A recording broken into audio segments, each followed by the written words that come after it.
Etearelo Endorena Utulien Sinome Maruvan Arhilinyar Henambar Meta.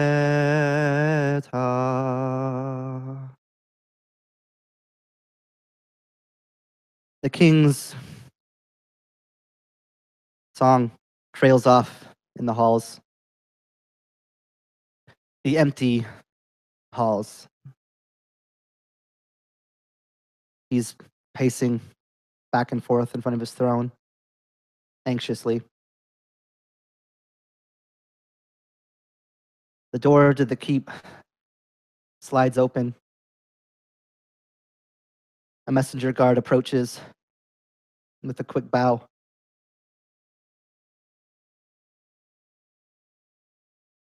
The men you've summoned will be here in a moment. Good. Once they arrive, send them in. We must get this started at once. We move outside of the keep as we see the city of Fornost, the capital of Arthedain, the last remaining piece of the once great kingdom of Arnor.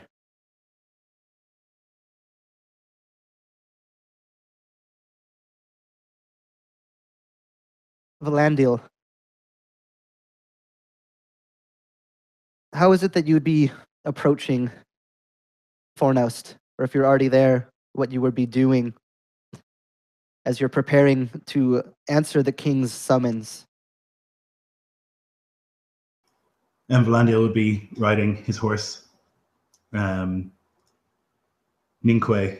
this white horse. That was his father's horse.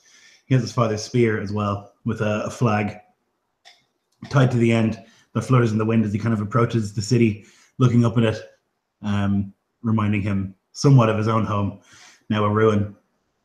And he would like look and have a mix of hope and despair, I think, seeing this great place, but knowing that other places like it have been laid low in recent times. He would like make his way into the city and make sure that his horse was taken good care of and make his way towards the keep.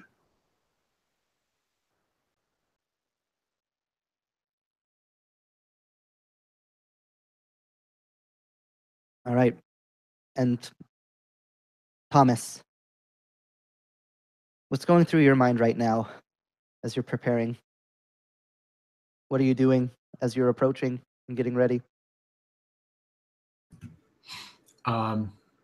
Thomas is actually usually pretty laid back, but he's on edge today.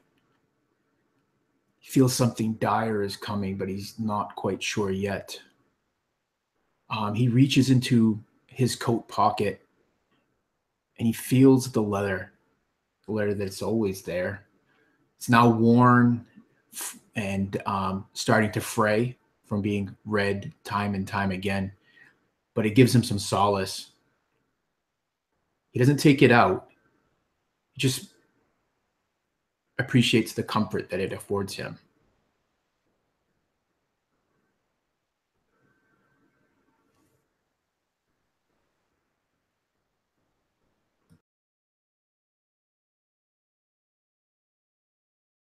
All right. And Volfreda, what's going through her mind as she's getting ready? Volfreda's mind is still reeling from the recent news of her brother and father's demise, the hand of the enemy. And like the brutal skirmishes north, she is trying to stifle her rising fear at being laughed at in court, as she must go in her brother's stead. She tries to stand with her feet squared and look impressive in the burnished mirror. There is no comfort to be found in her reflection. She scrambles for her things as a knock on the door interrupts her worrying. She clenches her jaw and moves to respond to the steward's missive or a demand or order.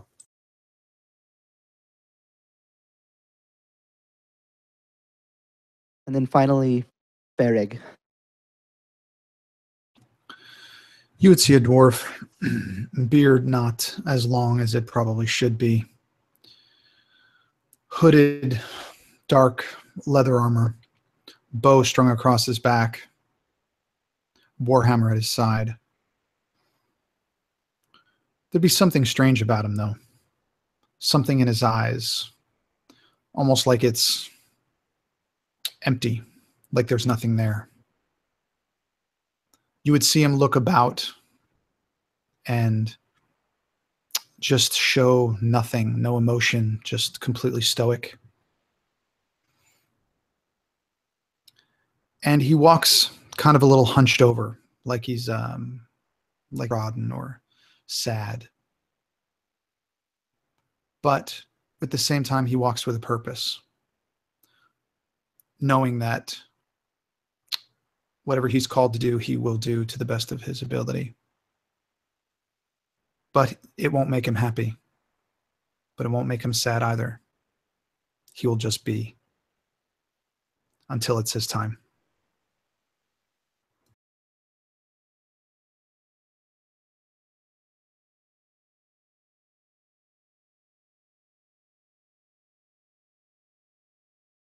Awesome. And as the four of you each individually make your way up through the city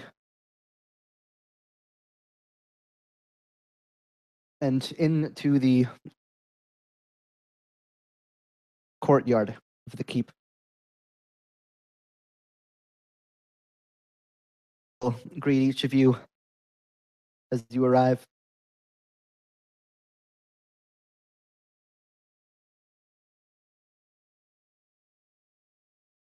The king, you'll have a moment to gather yourselves and your things, make yourself ready, and he's called for you. The guard kind of turns away, back to his post at the door. You'll have a moment before the king is prepared to bring you in.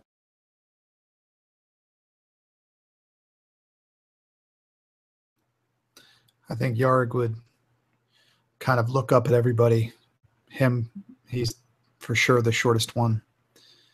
Just look at everybody and goes, not another dwarf. Figures. That would be too much to ask.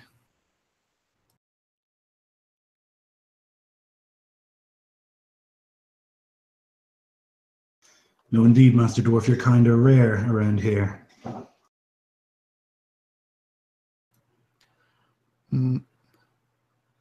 You could say that. More and more rare as time goes on. At least, that's how it seems.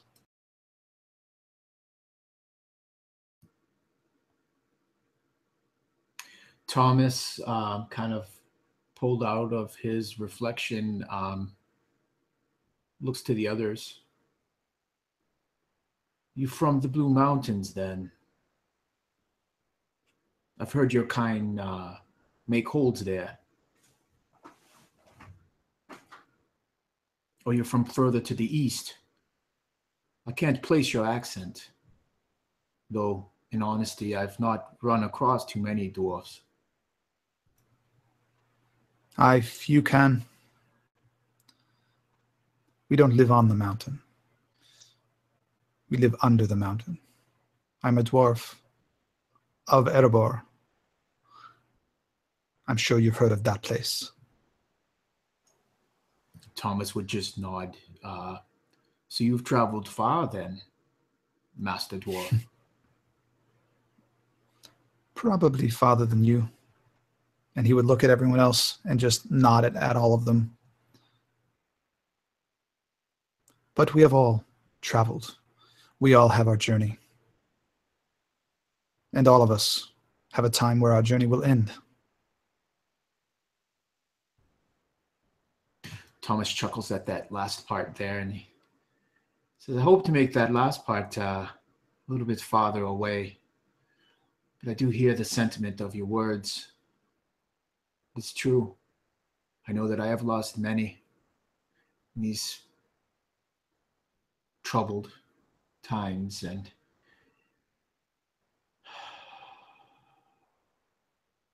but onto lighter topics.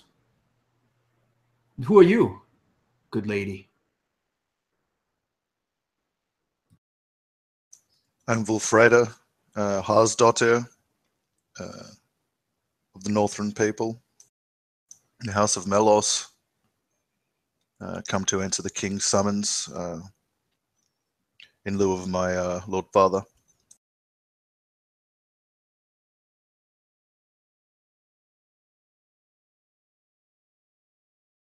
So your father is not well? I fell fighting the enemy. Which enemy? Of that, there are many. The only enemy. She nods. So does Yarg. We have that in common then. Wulfreda, he says, trying to get the name right. It sounds imperfect. This is a person who speaks with a silver spoon falling out of his mouth. I too have lost a lot. Valandiel, son of Artedain, House of Cardolan. She nods and gives like a curt bow and introduces herself to each in turn and learns everyone's name and commits it to memory. Yarg, with going through all these pleasantries, he would look rather annoyed and probably pull a long pipe out of his pocket and just light it up. Even though they're going to see the king, he doesn't care. He would just be just kind of puffing away at it, trying to calming him down a little bit. He's very concerned, but none of you would see that. He has a feeling that this is going to go bad.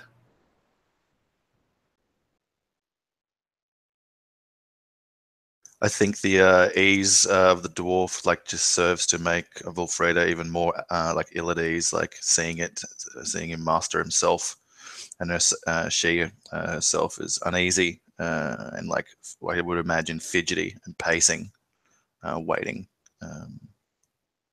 with fearful anticipation of like having to meet with the king.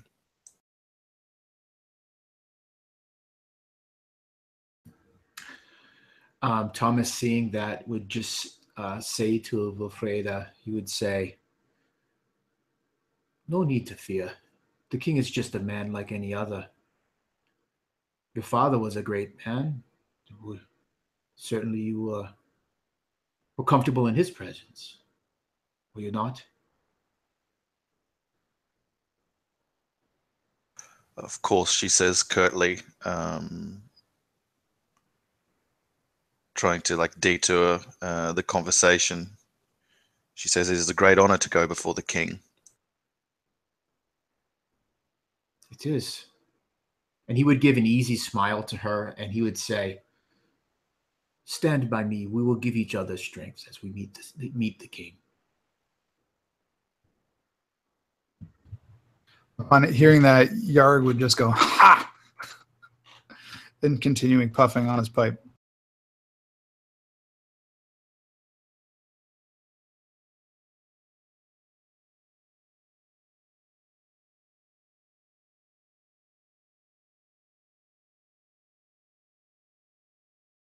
Valandiel would be standing. He's got this spear, this beautiful spear, sort of like a winged motif along the blade, and this long sort of banner that hangs from it. And he's kind of like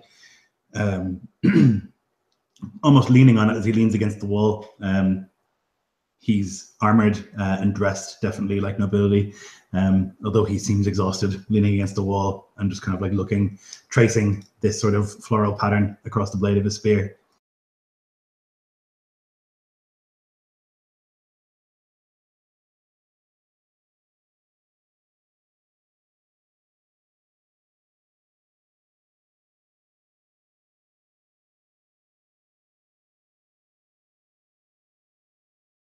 Seeing that, Wolfreda's hand, probably jittery and nervous, goes to the hilt of the blade she wears at her side. Her father's too big for her, a broadsword that she like barely has a comprehension of wielding. She feels clumsy about it. Does not seem to share the same like affinity with the tools of war as her like recent companion. They serves to pace like back and forth, and she looks from like the guards or the door or whatever stands between us in this meeting, clenching her teeth as the dwarf scoffs.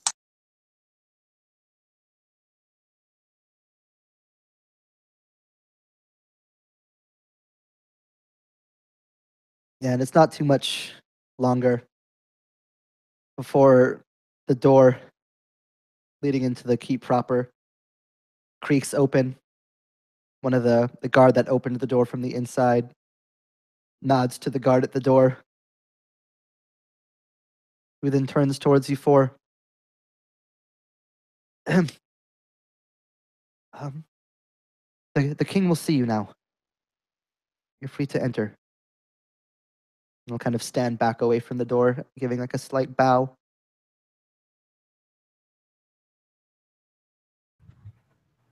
Yarg would wait for everyone else to go, and he would stay several steps behind, continuing to puff on his pipe as everyone else walked in, and just bring up the rear.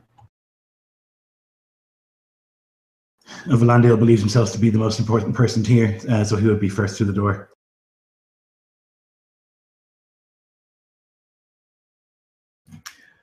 Thomas would try to walk alongside Van Freda. Is that am I saying her name right? Wolfreda. Staying true to what he had said, that but it's also to steady his nerves too. Once the announcement is made, the cool calm facade that he had put off is replaced by just this inner turmoil. His stomach is just flipping over itself. He would smile again easily at her. And shall we, my lady? She nods briskly. But she'll try and stand like to have her view obscured from the king by the two men at her fore.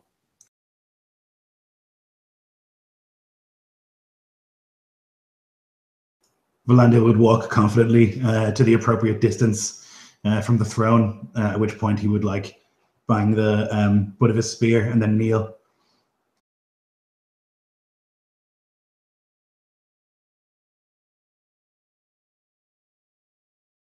And the king is not actually seated in the throne. He's standing in front of it.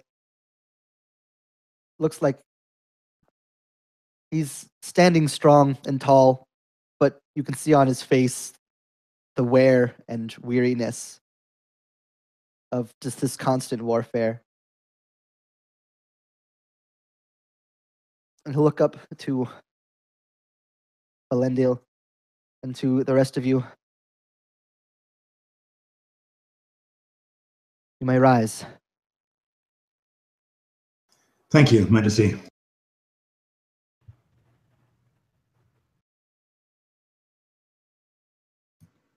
Thomas would say after, he'd say, Your Majesty. And as he finishes his bow.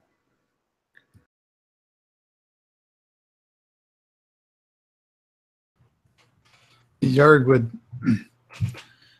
he doesn't really have time. He's old, kind of set in his ways. He would look up at the king and be like, yes, yes. You've called for my services again. It's not the first nor the last time it will be. What do you need? What can we, or how can we service? We've things to do. What do you ask of us? Valandil's like jaw would like hang open for a moment at the casual and disrespectful tone of the dwarf. He would like not turn to look. He would like remain looking at the king, but there would be a moment where he would be just jaw open before he like got his stuff together. Thomas would visibly wince as he's kind of like and kind of looks down to his feet. It relaxes Vulfreda. She feels like a massive weight lifted off her shoulders at the impropriety, and like the focus she feels lifted off, like, and away from her towards the dwarf from the king and whatever other retinue he has. And so she like lets out this weird exhalation and gathers her nerves. Your tone is not appreciated, dwarf.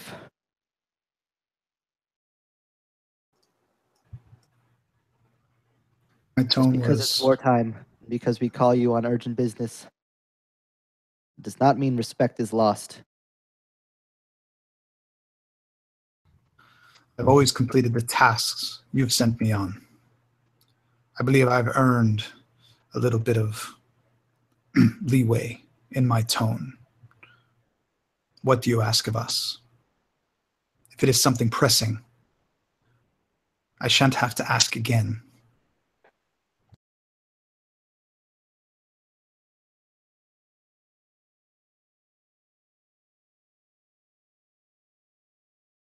You're lucky we're so choked for time, given the current state. Yes, let's get to business, as it were.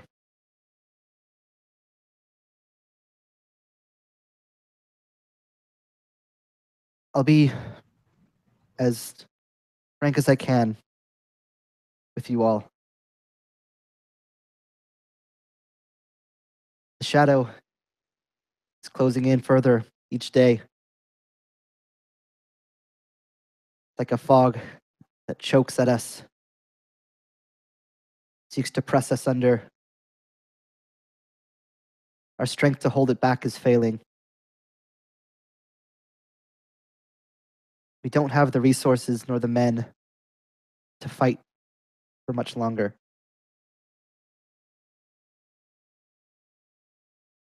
We need help. We need to call for aid. I've gathered another group, already been sent out, heading west to Linden. Another group east towards Rivendell. The elves will only provide so much.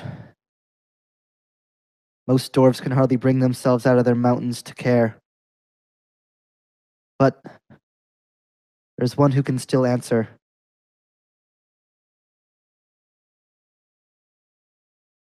It is difficult to ask this of you, as I know how far the journey will take you and the danger it'll put you in.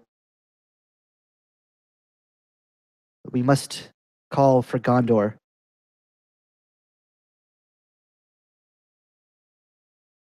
We can get word to them of how dire the situation is. They will come and help us. I know they will. Is there no one closer than Gondor? Are those really your best option?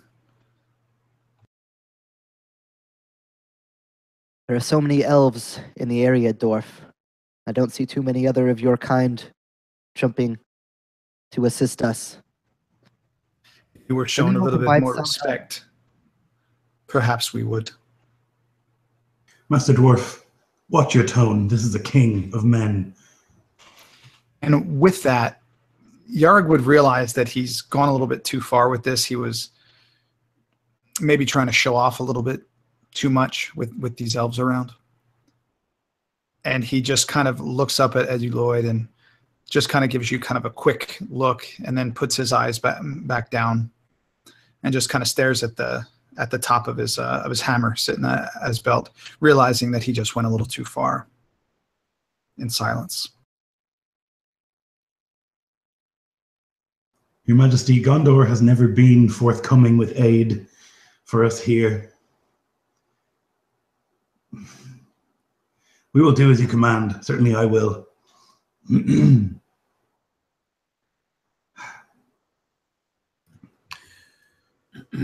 Your Majesty, you know that I am no stranger to travel. I have been many leagues all over this this part of Middle Earth, but to Gondor, even I have never traveled so far. We are talking a journey of, I don't know, months. Would it be months? I think it would be months. Jumping out of character real quick. Potentially, yeah. It depends how far into Gondor we go, I guess. Yeah. It could take months. And then months coming back after they say no. Wolfreda thinks to herself, but she's tight-lipped and her thoughts are all inward. What of And the White Thomas- Wizard, Majesty? Sorry. Sorry. I would say Thomas would just kind of look over at the dwarf and not knowing if he's looking or not, but he would just kind of give him a nod, just kind of agreeing with his wisdom around the journey and the outcome. What of the White Wizard, Your Majesty? We will, if we're going to Gondor, go right past Isengard. He is wise and powerful. It would be a wise stop, indeed. I do not give this information to you lightly, but we have not been able to be in contact with him for quite some time.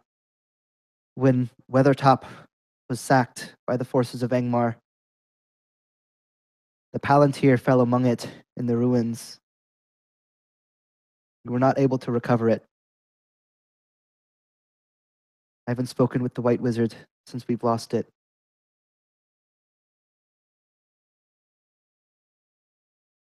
I know Gondor is a long way to travel, but there's no one else.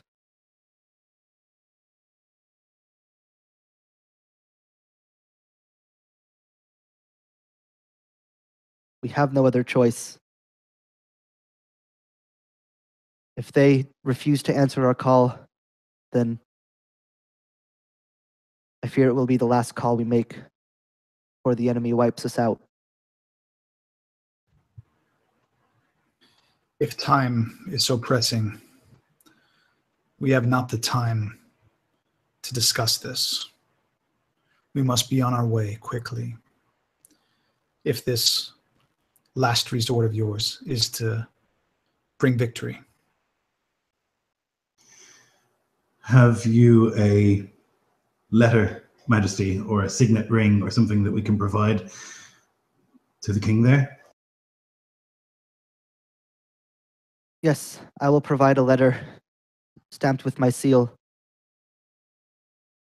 It will detail the situation and that these instructions come directly from me.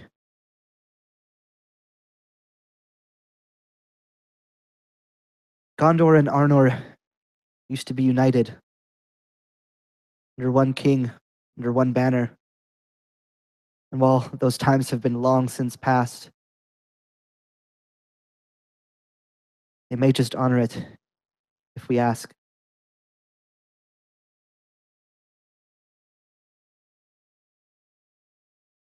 I will provide this letter, horses for those of you who do not have them, and any supplies you'd ask of me.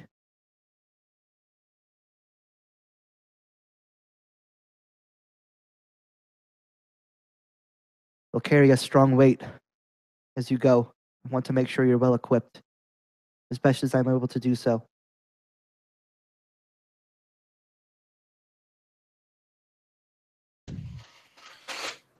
And what do you believe the chances of success?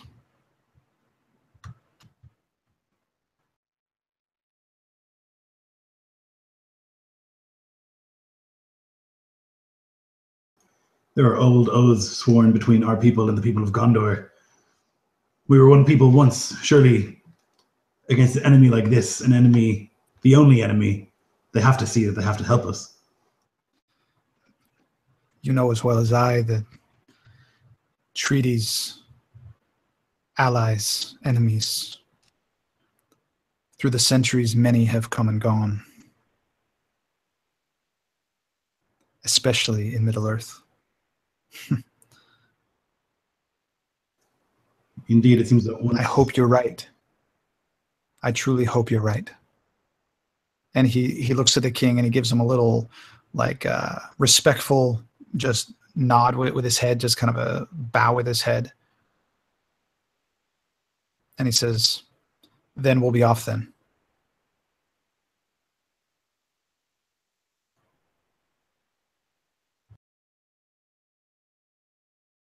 I'm sure you're aware that the enemy is gathered. Arthedain is the only remaining portion of Arnor that still stands. It will not be easy to push through them, but we will provide what help that we can. I wish that we could send more men with you, but the defense of the city takes top priority. However, we will send some men to meet some of the forces in the area. Try to guide their eyes towards the city.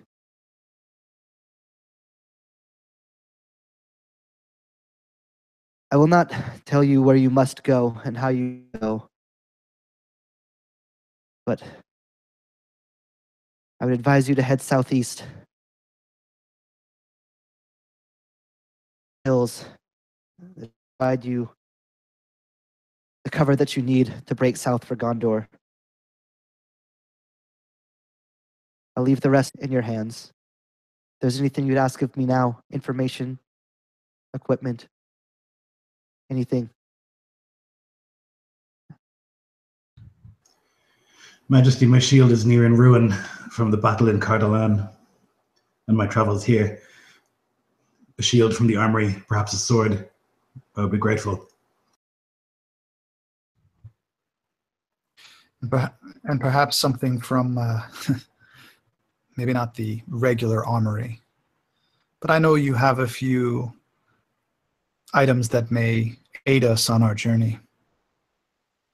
Not the regular weapons, those of special worth.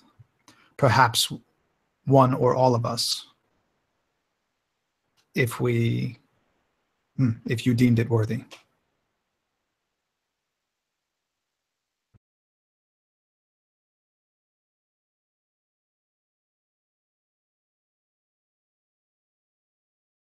It would be my honor to provide you a shield and deal. Your father's service and yours were honorable in protecting your kingdom. Thank you for what you should not have had to bear.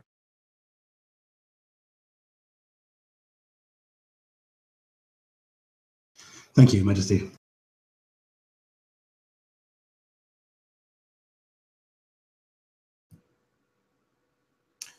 Your And Majesty. as for your, oh, go ahead. Oh, I'm sorry. You go. I'll jump in after. He would look over towards the dwarf, say,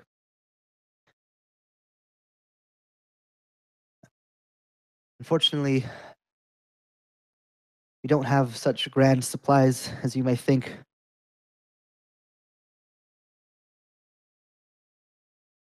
Arthedain and the rest of Arnor, when it stood, has been at war with Angmar for centuries. This battle has fallen down generation and generation. Our supplies have grown thin. Whatever great gifts that you would have me bestow, I fear have already been spent.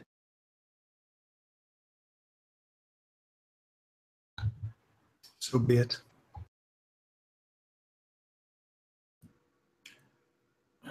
Well, Your Majesty, if we four are to travel to Gondor,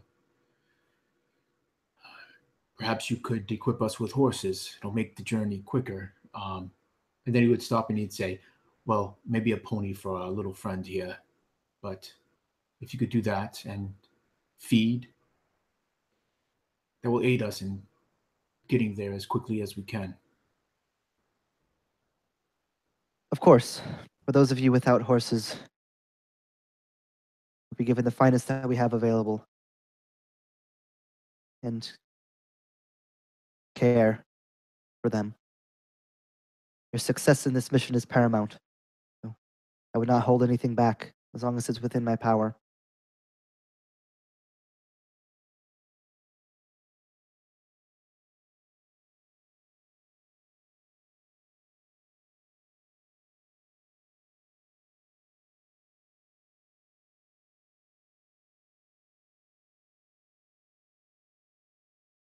If there's nothing else, then please prepare yourselves how you will.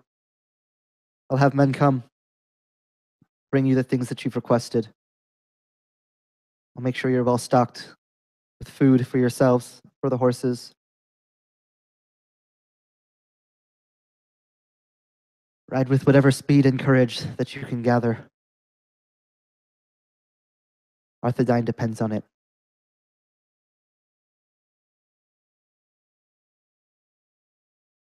With that, for the first time, he would walk back towards his throne and sit on it,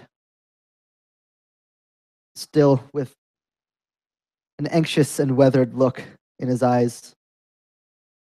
He would give a nod, and the guards would begin to pull open the doors.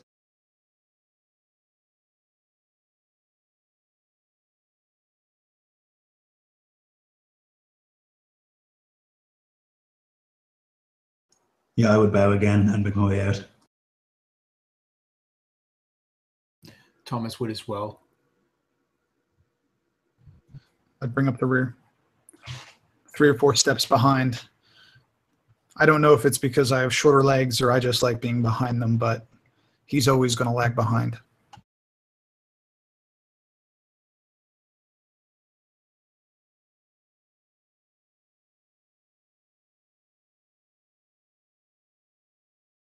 And So I with guess that, as the doors close behind us, Thomas would turn to Wilfreda and he would say,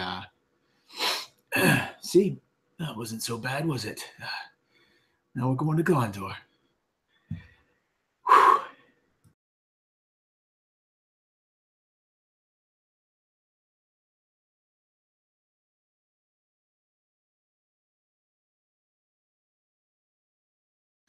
Indeed, she relaxes the further we get away from the throne room. We should prepare and leave at once.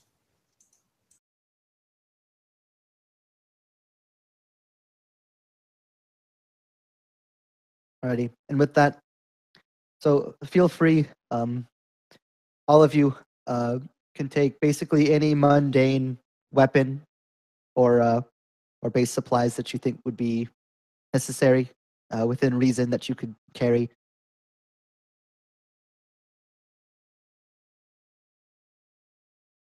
Could we possibly get like an extra horse to carry our goods on, like a pony or something? Or do we want to travel really light, guys? Spare horse is always useful. Yeah, for sure, especially if one of ours or more get killed, which is saddlebags like laden with food, and equip ourselves like well, but not too well, so as to attract unwanted attention, and maybe not all like regimented or uniform, so that we stand out for spies of the enemies as to like who we are, which might give lend to like, what we're up to. And also, the more we take, the more we can like barter or trade for. Potentially, if we get to Gwathlo for a ship to take us to Gondor, which would be very fast. And since time is so much of the essence, why travel for months through mountains and troll-infested swamps, etc., when we can go quickly by ship? That's my line of thinking with that. So we would be able to still travel south down the Great, it's called the Greenway in Older. I don't know what it is, the Great Road in through Tharbad south, past the Greyhelm River. Is that what it's called? Grey Flood. Grey Flood. Yeah, that's what it's the Grey Flood. That road would still be in use in this period, right? Yeah, absolutely.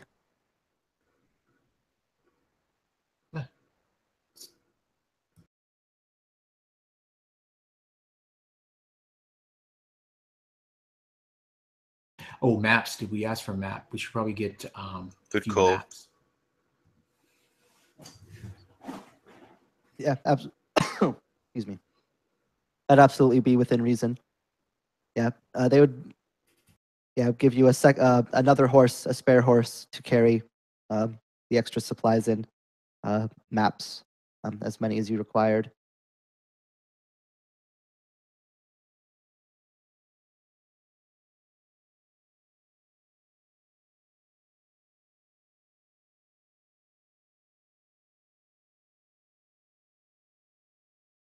So I'd walk through the armories in Fornost and like look at all the the wonderful things they have here, like all this Cafafort steel, this beauty, everything like inlaid with the symbol of Arthedain.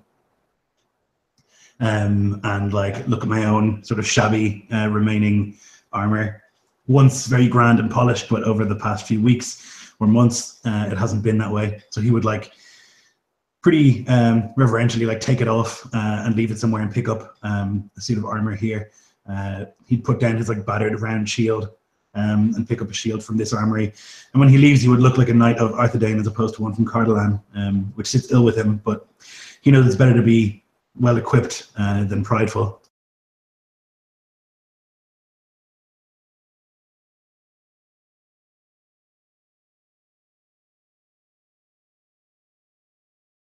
Yeah, absolutely. And with that, unless there's any supply requests, anything else, just put it in the chat if there is. Most mundane stuff is going to be fine.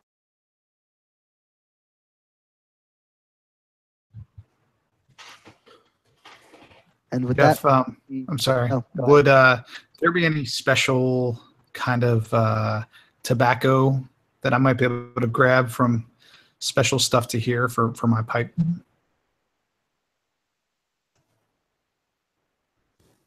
Unfortunately, most of the major fields that they would use for that were further south and east, which have been basically just completely destroyed. But they would be able to get you some spare pipe weed.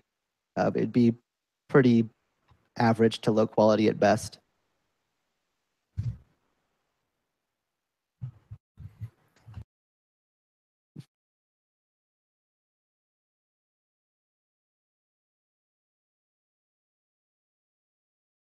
All right, and with that, the four of you would gather up all of your supplies, the spare horse that they provided you along with yours.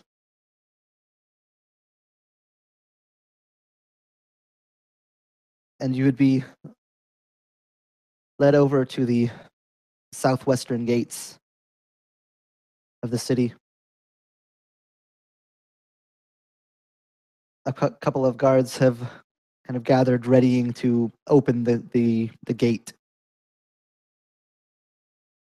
You guys would know that basically at the same time, some of the more Western troops are going to push out a little bit more, trying to distract the forces of Angmar as you leave the city, hoping to draw attention away from you as you go. So I think we'd be like ready to basically leave at a gallop almost. I assume our best route is to like head south and cross the Brandywine Bridge and then like over the downs and then maybe to either the Grey Havens or to like just south of the Blue Mountains to one of those places. There must be a port there if we're going to try and get a ship. It seems like a no-brainer to get a ship.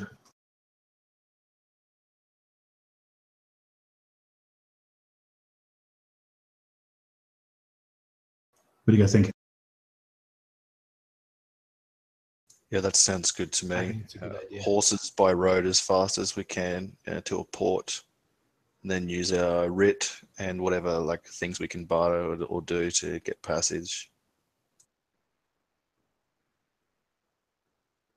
Also, if the enemy do have any spies, like they'll be expecting us that we'll take that route. I would imagine, like you suggested, like if you're going to go to Gondor, if you're going to go all the way to Gondor, you'd probably go to the White Wizard, right, as well. Yeah. So it might help us if there's anything like that. Or not, but yeah, either way, it's fast. Like whichever way you cut it, it's fast. Even if it's expensive, like who cares, right? If the kingdom falls, like doesn't matter Yeah. if you save some coin.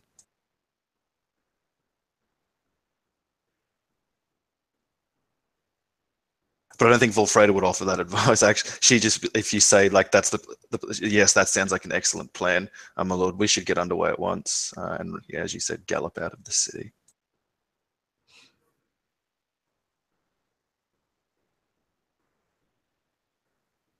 All right, so it sounds like you guys are trying to head west towards the Grey Havens then? Yeah, or is there a port city in Londair? Is that a port city as well? I'm not actually sure what exists at this time or not. That's quite far, though. Oh. Greyhaven's a lot closer. It's the best place to go, I think.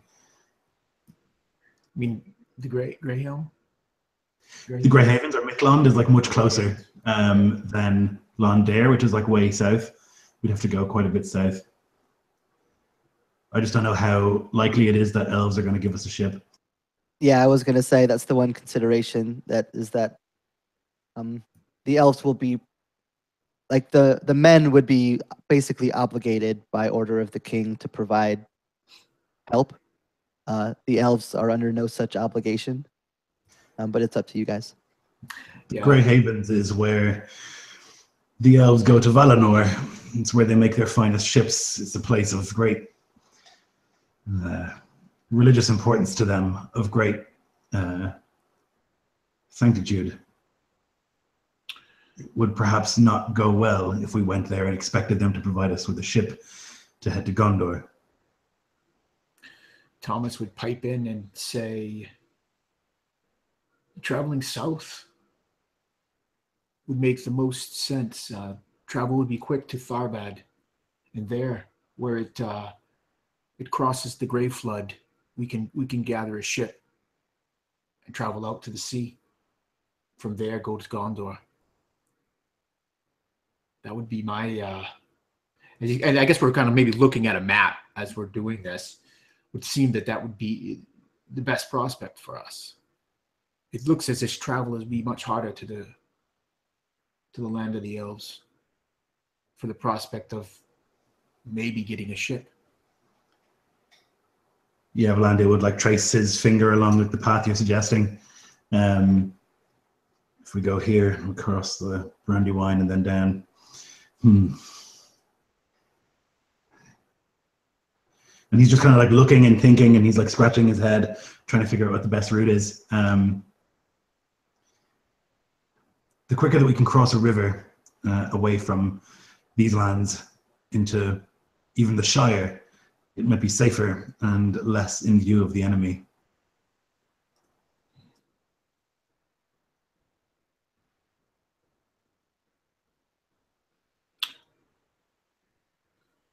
Thomas would kind of nod at hearing that and say, that's a great idea. If we do cross the Brandywine here, just above this group of hills that will put us in the Northern Shire, we could then travel south. And I can't remember, I don't know if I know the name of that road. There's a road that runs further south out of the Shire, even south of what is Bree now. There we could then ford the river on our way to Tharbad.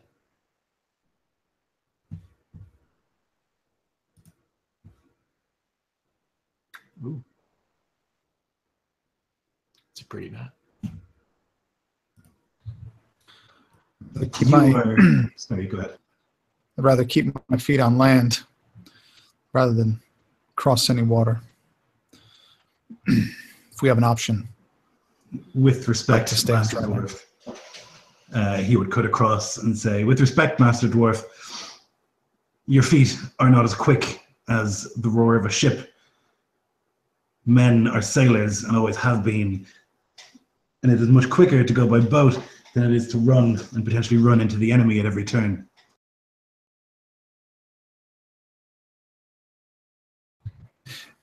He would look up at you, just kind of give you a glare, knowing that you're right. And he would just kind of shake his head, and if time is of the essence, I suppose this time you are correct. We go your way.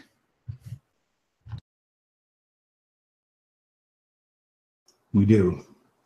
And he would like look back down at the map and trace his finger again and try and think. You are from Bree, no, Thomas? I am.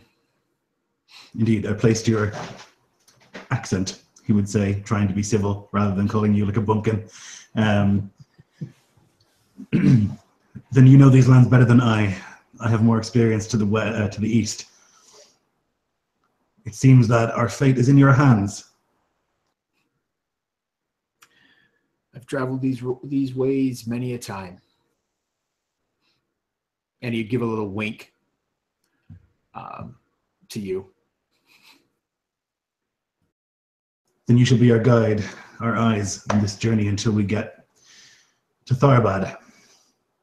I think that if we cross the Brandywine and make our way into the Shire, we can strong arm some of the hobbits into a boat, perhaps, make our way down the river. I do not think the hobbits are good folk. I don't believe that we will need to strong arm them. If I might suggest, good Lord, if you're okay with it, I am more than comfortable doing the talking.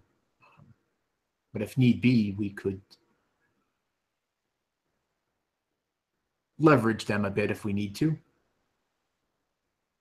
You know best in these lands.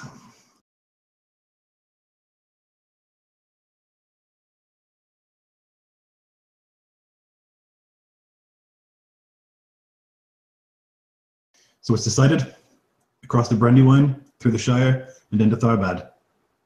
Do we agree? So- And he would look around the table. So be it. Let us leave at once.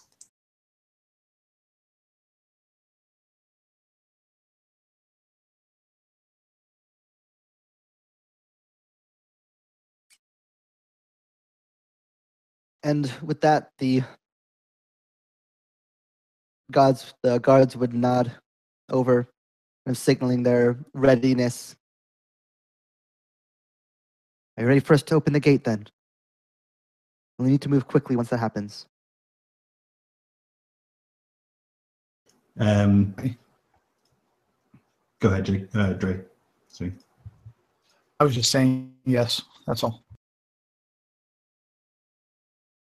Ninquay, which is like the huge horse, this white war horse that Philandale has inherited, was his father's horse, is like pawing aggressively at the ground, ready to go. And he would just like pat it on the neck, whisper something to it in Elvish.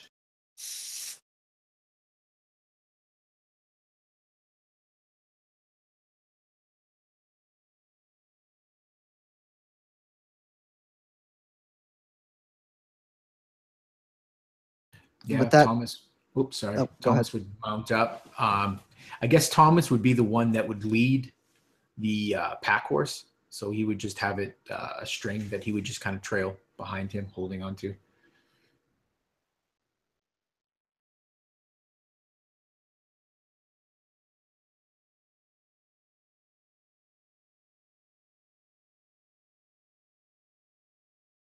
All right, and with that, the guards will begin to heave at the gate. It's not too long after that it's open. And the roar of hooves begin to stamp through the fields.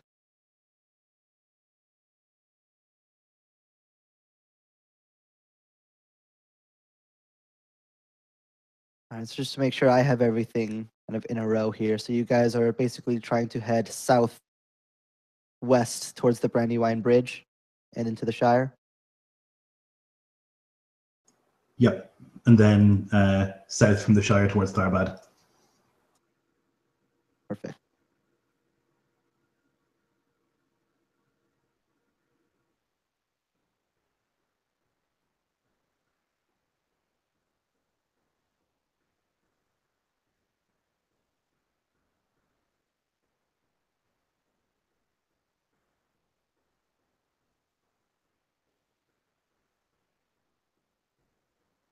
Alrighty, and I think with that, then we'll go ahead and move a little bit into more of a pseudo journey mode here.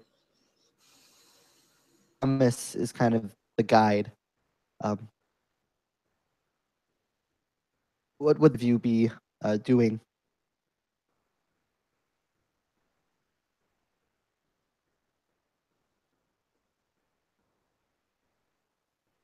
So you cut out when you said who. Did you talk to me or? Oh, I said it sounds like Thomas is kind of probably guide here from what you guys were saying. Yeah. But as far as the rest of you guys, it'll be up to you to decide what you guys will be up to. You'll have a decent stock of food but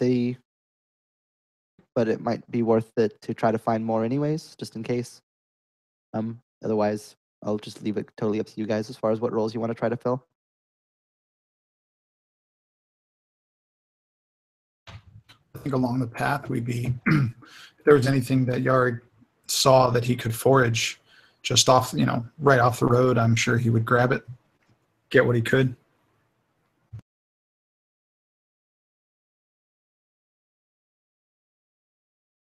Evalandil would be doing what he always does, which is like look out for danger. He would be like riding ahead occasionally or like off to the flanks and making sure there's nothing over hills and things like that, keeping an eye out.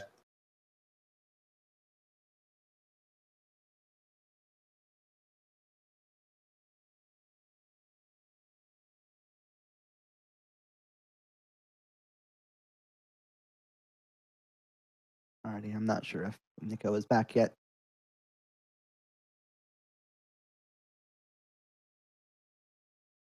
Either way, then, if Lionel and then Drake, if you guys want to give me survival, and I think it'd be perception from Orlando. Yeah, I'll do a survival. Hold on. It's going to be a 17.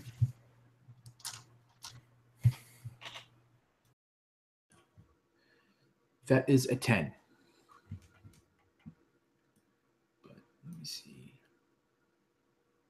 But I have this ability that it's called Out of Memory of Old Tales that allows me to re-roll once per adventuring phase a failed skill check. So I'm going to re-roll that survival.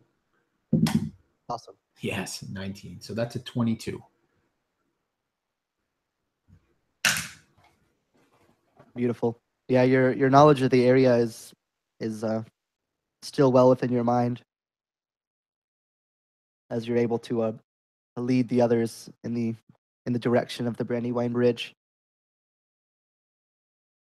And I'll go ahead and leave it to you, Drake, just to describe what is it that you find to provide some meager food.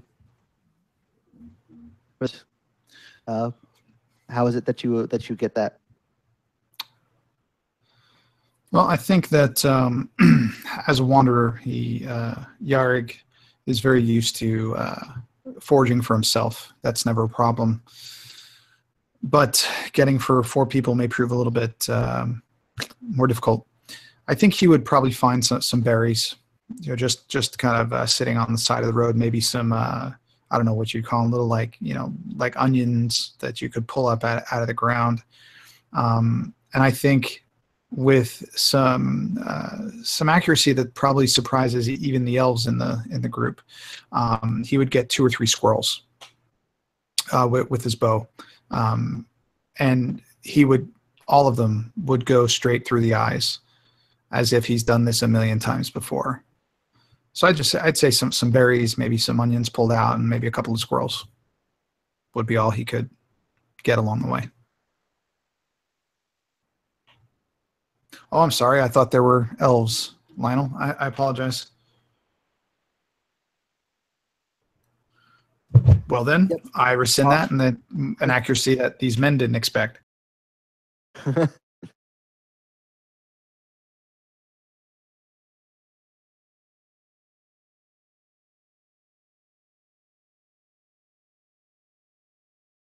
Alrighty, and then Valendil, as you kind of keep a watchful eye out, There's not much that you see that's too alarming. In your perception roll and Volfreda's survival. Spot a little bit south from the path that you guys are on as you go out. Sets of tracks. They look to be not incredibly recent, maybe a couple days old. And Volfreda, you'd be able to tell that these are orc tracks. It's been a while since they've been in this exact area, but they've no doubt been here recently. Rising from the spore, she'll go to the closest member of the group and give like a signal or whistle for the other like primary members to converge. And regale to them that she's spotted orc tracks and they're moving about this area, and that we might have to slightly alter our course to compensate and make sure that we can camp in a defensible position each night of camp and still travel swiftly through the day. We won't be able to go as fast and just camp when night falls. Now we'll have to expect that they might be able to track us too. We have so much like horses and supplies with us, they could probably move quicker, so the chances of that are likely. And so we should probably consult that map again that we smartly procured. And I don't know, you kind of do a history check to try and plot a course that closely aligns with ours that would have stopovers in like hills or townships, river bends, places like that. When you pull out that map, Yarg would get noticeably angry, and he would actually try to kind of swipe it out of your hand, knock it out, and he would say, "We see orcs. We found their tracks. They must be eliminated. They will find us. They will track us.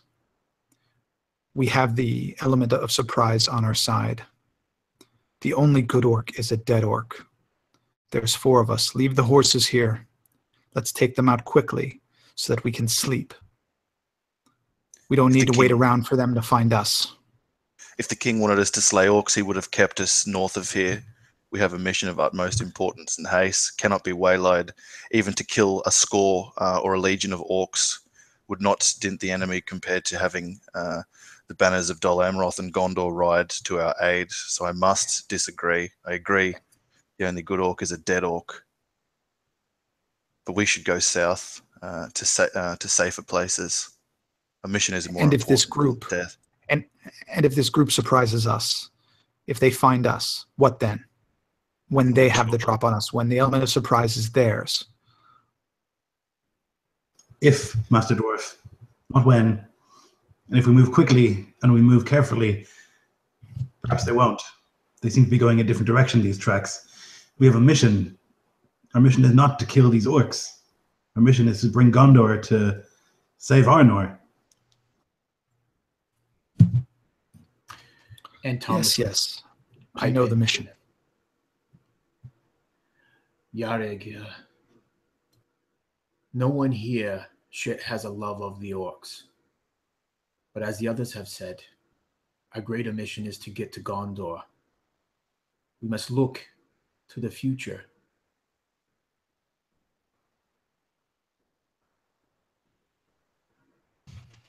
When you say look to the future, he just starts to chuckle. Future. Right, the future.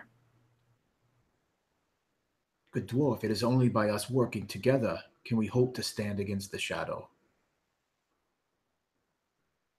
Do not fall into despair. He wouldn't respond, knowing that it was 3-1. But he'd be noticeably peeved and just annoyed and very huffy. He'd be kind of, if we're not trying to be quiet, he'd kind of like scuff his boots as he's walking, kicking rocks, just kind of acting like a child. The map, Master Dwarf. Volfreda will hold out her hand.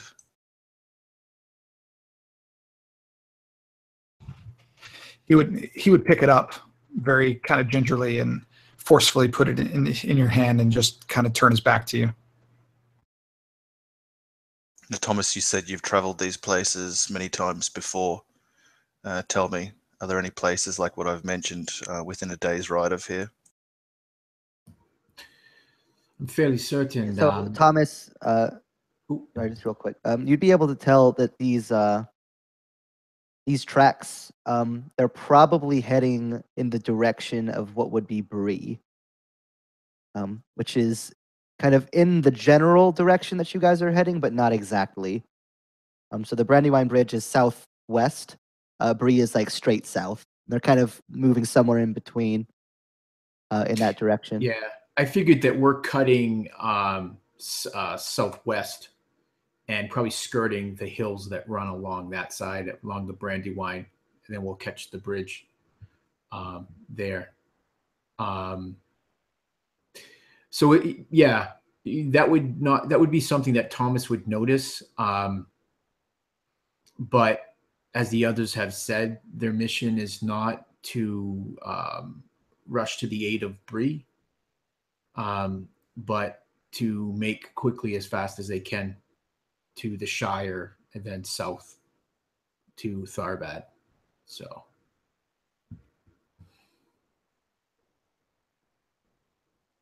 to answer Volfreda, he would say, I am certain that there will be a few places that we could stay, given that not much has changed. It has been several months since I've passed through here.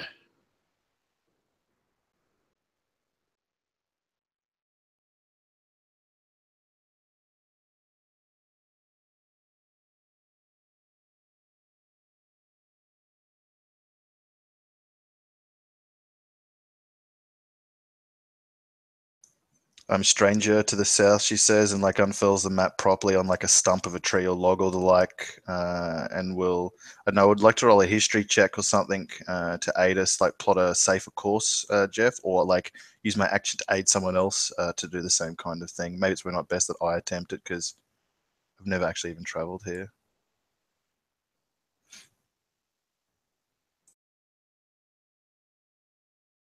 Yeah, if you want to give me a history, or if somebody else wants to make it with advantage from help. Because Thomas to do has so. traveled quite a bit, he definitely would hunker down next to her and offer what advice and knowledge that he has so that Nico can have advantage. Okay. Go ahead. It'll be 13 is the result. So I'm sure if you guys can see it by the map, like there's really not a lot that happens between Fornost and the Brandywine Bridge. Like it's mostly plains. So if your goal is the Brandywine Bridge, then basically the safest way would probably be, I think, as Lionel said, to go just head up and then follow the river. But either way, there's not really much settlement between you and the bridge. Fair enough. And if we follow the river where there's no chance of us getting lost. So let's just do that. Yep.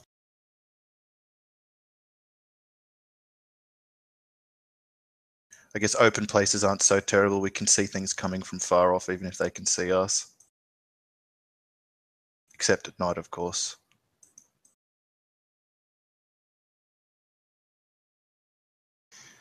Best make haste then.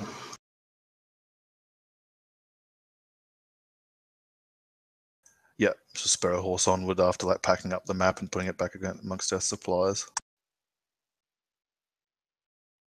Absolutely. And with that, the ride would go on for another couple hours. The bridge isn't incredibly far. You should be able to make it there probably within the next day or two at the most. But it will start closing in towards night pretty soon. So it'll be up to you guys to decide how exactly you want to proceed. If you want to try to ride through the night, if you want to try to find somewhere to stop. As the guide, Thomas would advise against trying to travel in the dark. More likely that one of our horses will break a leg or sprain a leg through like a what are the heck are those holes? Like a, oh my gosh, groundhog, like a hole from a groundhog, or an unseen threat. So he would want us to be looking for some sort of shelter where we could make a camp. If we can put our back to the river, we need only watch. We need not worry of attack from behind. If we can keep the fire sheltered, we should be okay.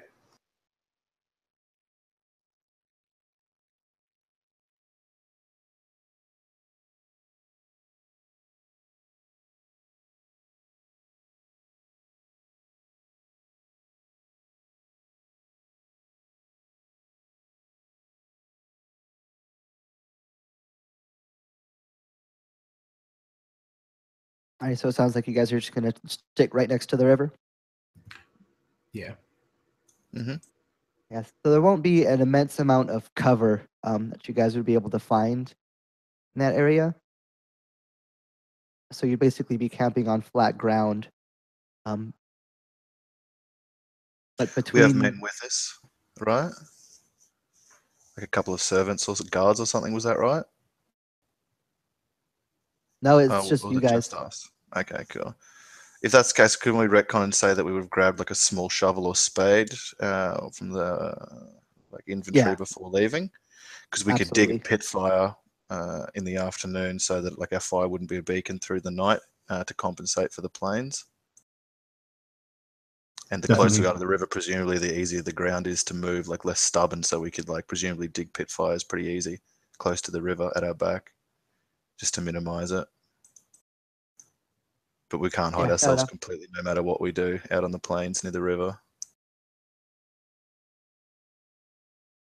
Yeah, and I think one of the things that Thomas would do is maybe do some fishing along the bank, replenish their water stocks. And so they would hopefully eat fish that night.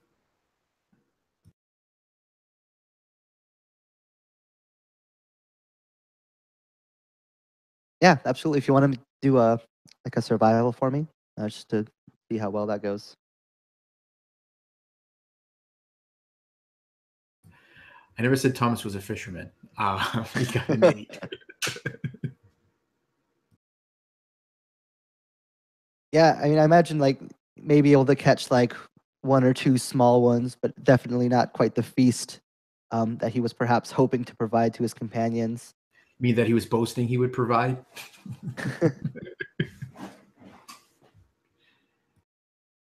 Vlando will be like watching the pit fire being dug. It's like never been his job before. He always had squires and servants and people to take care of this for him. Even taking care of his horse is something he's like, he knows how to do it, but he's not used to it. He would always have squires as a knight. And so now he's kind of faced with this situation where he has to do all of the mundane tasks himself. And so he would like take off his armor and begin scouring it. He would like set up his horse and all these things. And you could tell that he's like tired and that like this is new to him. Although he would go about it with like sort of dutiful expression, but he's definitely not used to it. I imagine Wilfred would probably feel the gaze of Valendil. She works like this. Her house was once a noble one. Now here she is, like digging in the muck, while another lord looks on. So lowly has she been brought, but such is her fate. After she's sure that the pit fire is as good as she can make it and gets things going, she'd go to find Varag at twilight. Since she's heard he's a slayer of orcs, I imagine, from his reputation. She'd consult him and ask where he thinks an orc band assault upon our camp this evening might most be likely, given like the scene before the sun goes down. He would again sort of chuckle. He didn't take my advice. earlier when we wouldn't have to worry about this problem. We're sitting on flat land. An attack could come from anywhere. But if I had to guess, it would come from where we've come from. They would follow our tracks. We keep the fire low. We put it out when we're done. We keep watch. That's all we can do. And if they come in numbers, every single one of us will die today. Or tonight, she smiles. Thank you for the advice. He would smile back, for sure. She's going to go and make, as the sun goes down, some like small like kindling piles about the place that could be like potential spot fires. And tether the horses so that they can't be like stolen or driven away. The dwarves were like warning, settling on her. And she'd probably look back over her shoulder a few fearful times the way they'd come before it sinks into darkness.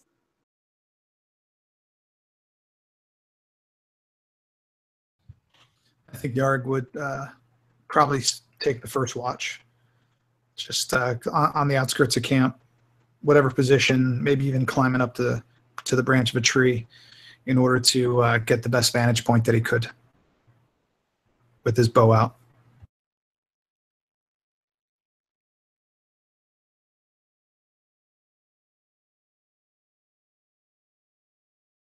Perfect. It's not too much longer before night falls. The light slowly being choked out by the darkness.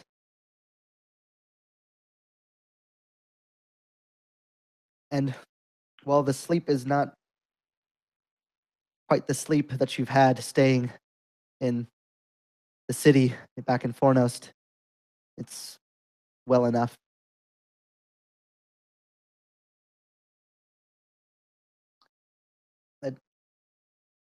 If I can, if you don't mind putting someone on the spot here.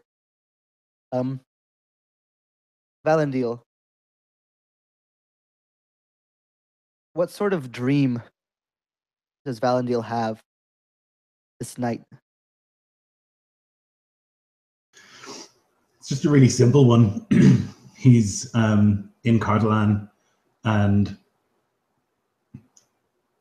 it's morning, and he's in the courtyard of his like the palatial grounds that his family lived in. He's kind of like dressed in linen, as is his father, and they are in the courtyard, and his father's like, shield up, and they're kind of practicing, and this is like a daily routine. He's very close with his father, and he's like doing that, and he like goes to make a strike towards his father, and the blade goes right through his throat, and his father like falls to his knees. He like looks at the bloody blade in his bloody hands, and then the palatial estate is aflame, and he can hear the roar of Olag High and the crash of trebuchets smashing the walls, and he would wake up soaked in a cold sweat.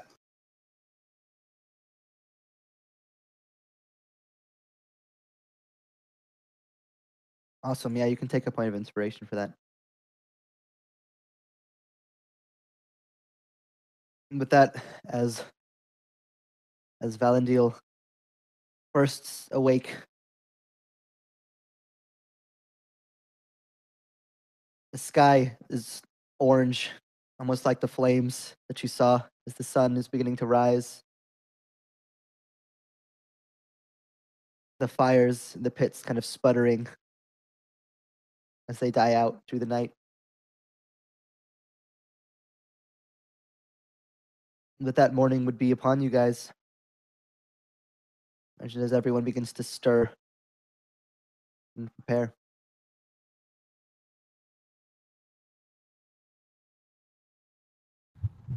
Anyone else take watch last night after Yarg? I assume Yeah, that we we'll all kind of take like took shifts. Yeah. Sorry. I think Yarg would have been up a little bit before dawn, just getting ready for travel. Maybe cooking up one of those squirrels that he got earlier, getting some food.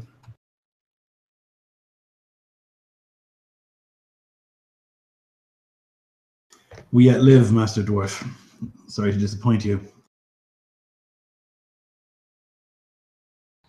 Sorry, what was that? Oh, I missed it. I said, we yet live, Master Dwarf. Sorry to disappoint you. Thomas chuckles as he's getting the gear back onto the pack horse. Yes, we did. For now. And he goes back to what he's doing. But inside, he's thinking, smart ass.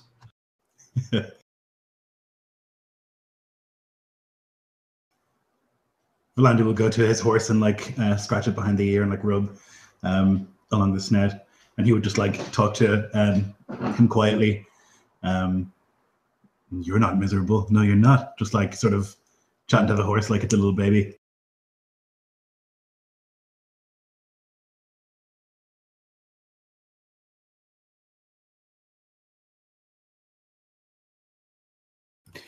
Thomas, as he finishes getting the horse packed, we should be on our way. We are wasting the light of the sun.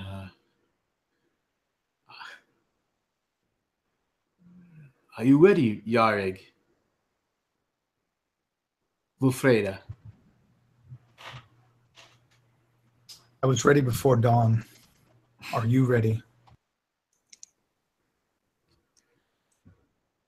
My mother always said I was born ready. My mother said the same thing. And he would mount up. And he would give you that wry smile that he's probably given you several times on this journey, Yareg. I imagine that's a smile that I get quite often. From everyone. I think if I was hopping up on a horse, I think I might need a leg up. And that might hurt the ego a little bit.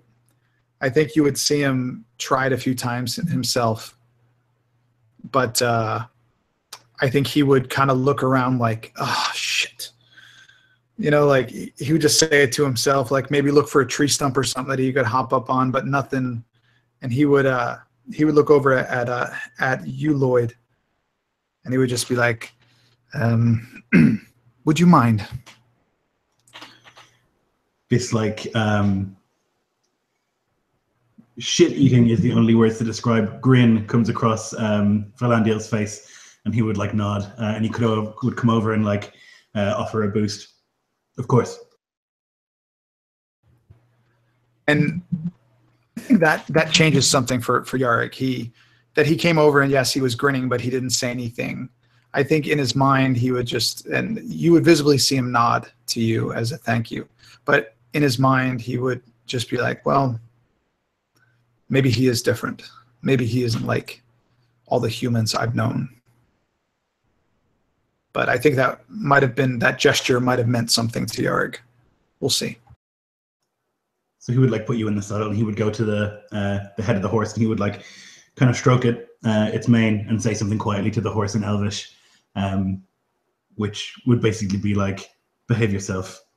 He's new to this, although if the horse understands him, who knows?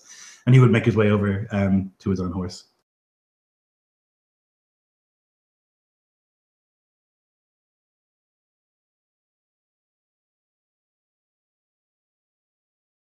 Alrighty. Unless there's anything else, it sounds like you guys will be back on your way.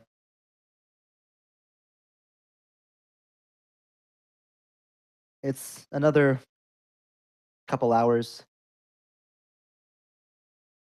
as you ride down the plains following the river.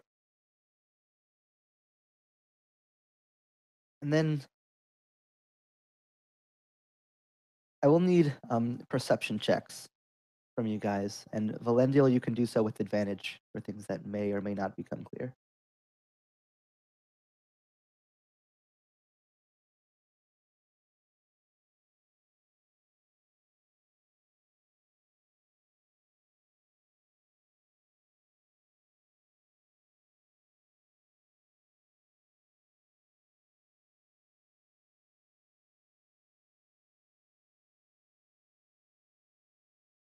Perfect. So, yeah, Thomas and Wilfreda are kind of lost in the journey. Perhaps you're like catching eyes that down at the river, or across, or speaking amongst each other. But Valendil and Yarig, you would see the southeast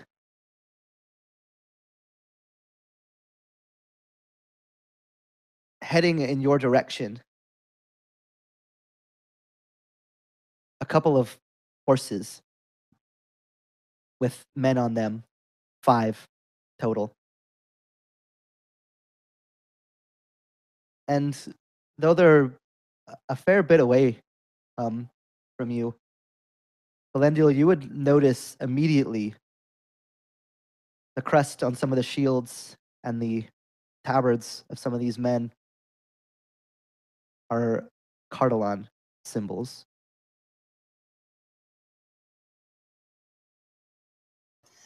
He would like look to Yarrick, who I'm sure is nervous, and he would say, "These are good men. They're from my city." And he would like he has at the kind of end of his spear, he has this like flag of Cardolan, and he would like wave it.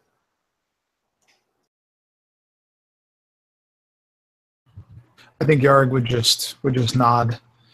Just he earned a little bit of his respect earlier. He'll continue to give it until he has a reason not to.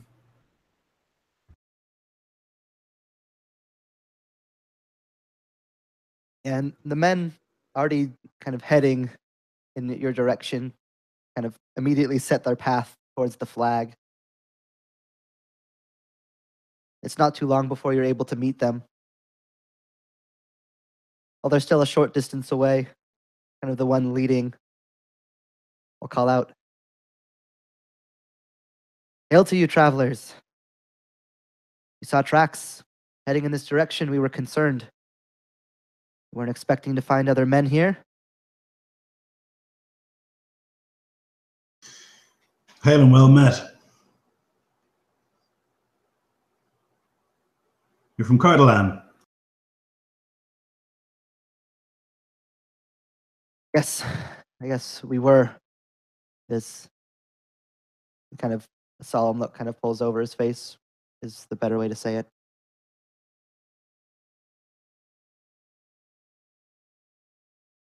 And your name?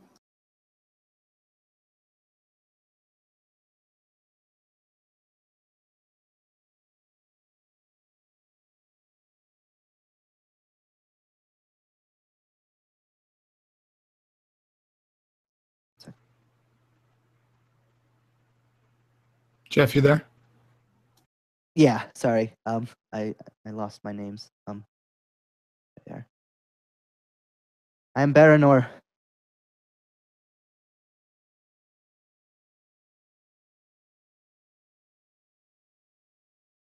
Since we've been displaced from Cardolan, been writing, trying to do what we can, help what's left of Arnor.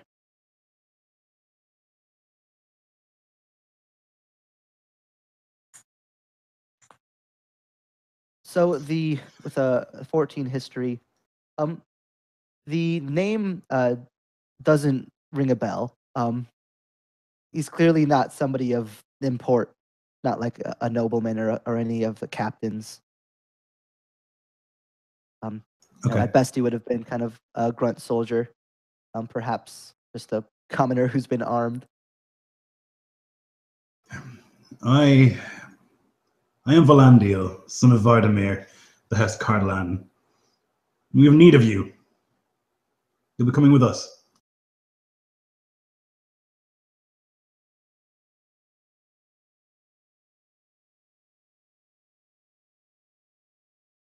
And you give a nod. Aye, we'll help in any way that we can. And if you want to roll me an insight check for me real quick, Valandil. Absolutely. I got an 18 on the die, and I'm trained, which means plus 3 for 21. Jesus. So it would be hard to place exactly, but you'd probably be surprised by his like lack of reaction to your name. Like he doesn't show any bow or like my lord or anything to you. And like his face doesn't show any sign of like looking upwards towards a noble or anything like that. Do you remember, Baranor, the delicious cakes that they used to make in the square? What was her name? That woman? She made the most wonderful cakes. I'm sure if you lived in Arthedain, you would remember.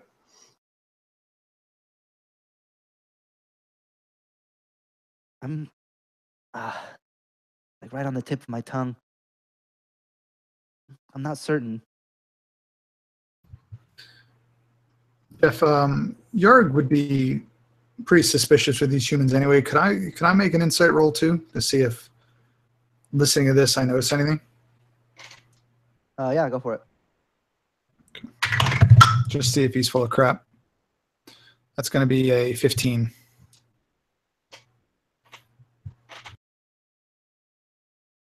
Yeah, you would probably kind of pick up on some of the same cues that Valendil did. Like you would know that he's like a nobleman from Arthedain, that he's like a knight, and someone who would be treated with respect by anybody who knew him and was from there. And like none of these people are doing that.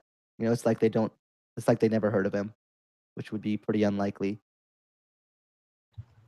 Very subtly, I would unstring my bow from off my back. I wouldn't knock an arrow or anything, but I would basically prepare, just prepare that if something did go down, that I could knock an arrow and fire quickly off the horse. Where were you in the fighting, Baranor? How did you escape?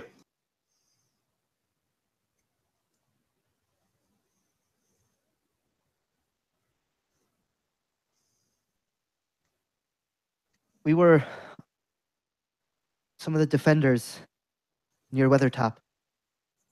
The enemy drove us. We fled upwards, north up towards Bree. Once we heard that Arthedain had fallen, there was nowhere left for us to go. We've been wandering since, trying to track down some of the enemy in the area.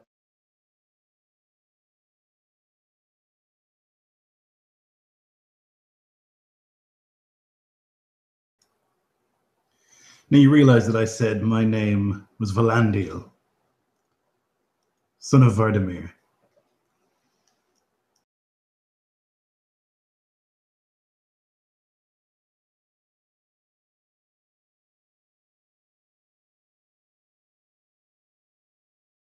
Oh, I'm so sorry.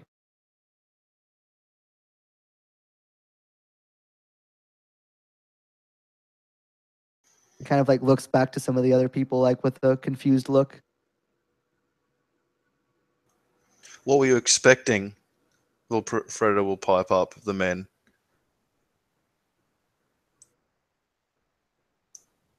You said we weren't the tracks that you were expecting. We weren't the owners of the tracks that you were expecting. There have been orc movements in these areas in the south as of late. Orcs don't ride horses, especially 4 of them. 5 of them.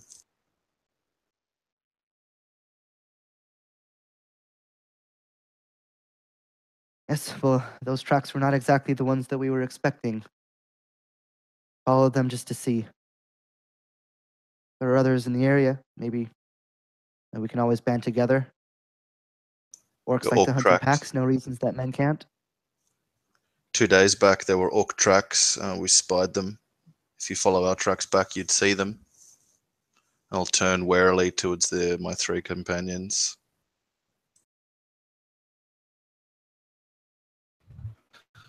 I would knock an arrow.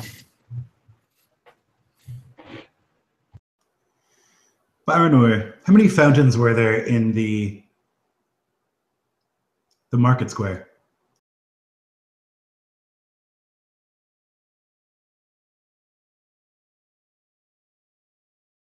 5, of course. Boyd, would that be correct? Because if not, I'm shooting this guy in the face. So I don't know for sure. And like I would have. My thinking is that he doesn't know, and so whatever number he said is wrong. So I don't know if that's like I would have thought one large fountain, but I don't know for sure. You know what I mean? Because I haven't been to Cardalan actually. Yeah, I mean, kind of like working off of your previous insight check. Like that sounds like a guess if you've ever heard one. Okay, I'm sorry, guys. It's, I'm loosing the arrow. Straight at his can I face. make like a dex save or an acrobatics check to try and like stop it from being a fatal wound on this guy? To, like, So I'm probably, what, 15 feet away? Be hard to like, miss. with his shot.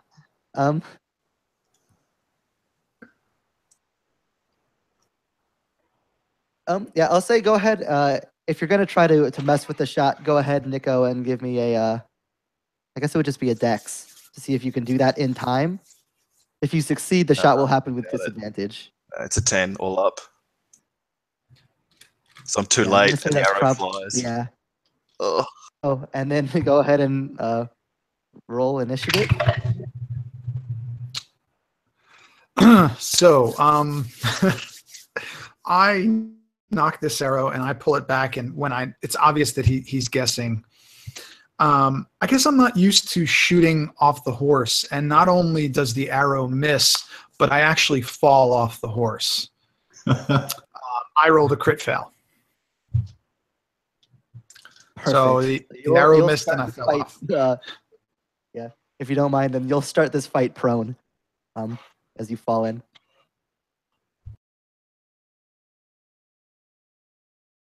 That was intentional. That was intentional.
So quiet. The initiative silence. Can we get some like ambiance music going here? Jeff, sing for us again, man. He's doing the initiative. Na, na, na, na, na, na, na. I can play it. Hold on. I'll find something on my phone.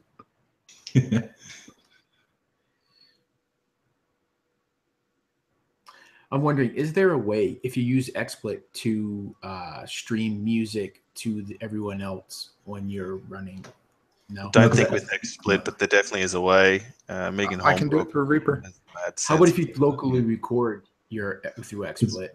XSplit is it's only on your end, you know, like so you can't play anything through it. You can record to it.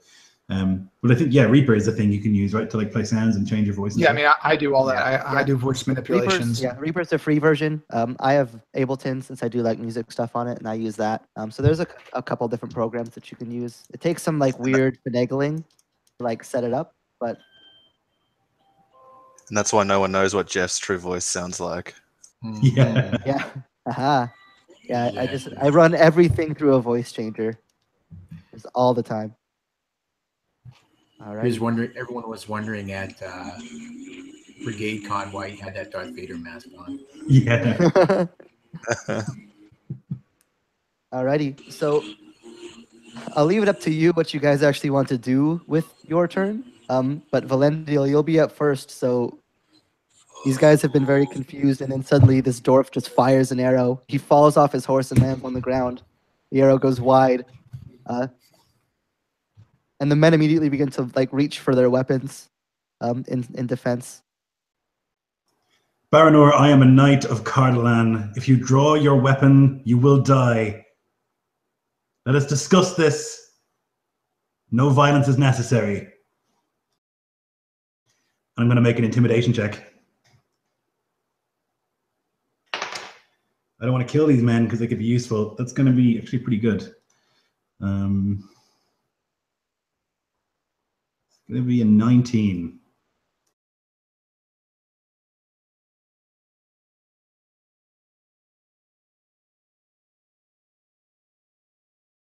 So Baranor kind of. Oh, sorry. I actually have advantage on this because of my spear. Oh, awesome. It's like a birthright weapon because I'm the weapon master. So I'll just roll again and see if it's any better. That's a fucking crit.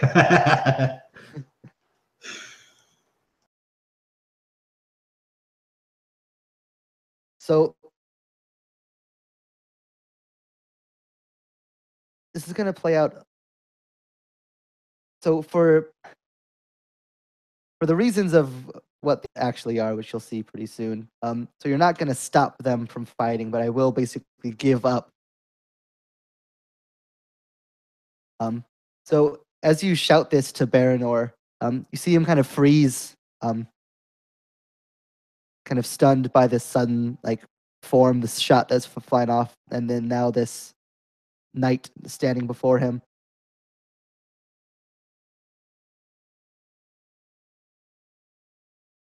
And one of the other men just looks, hand on sword, and says, "The master will not like it if we let them get away." As blades shink. Okay. Come out. So I'll shout that. I'll brandish my spear. Ninkwe, who's my horse, is going to take the dodge action, and I can't attack because I've taken an intimidation action, but that's it for me.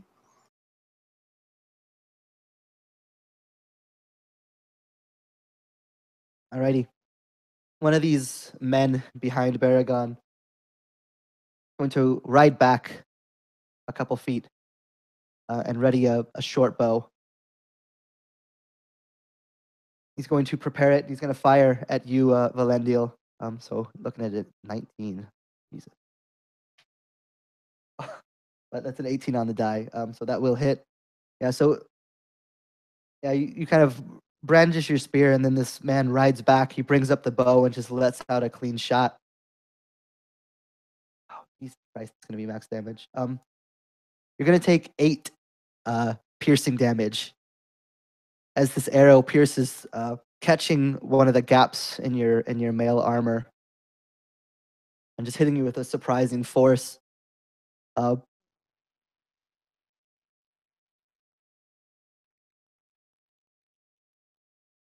And he lets out a cry.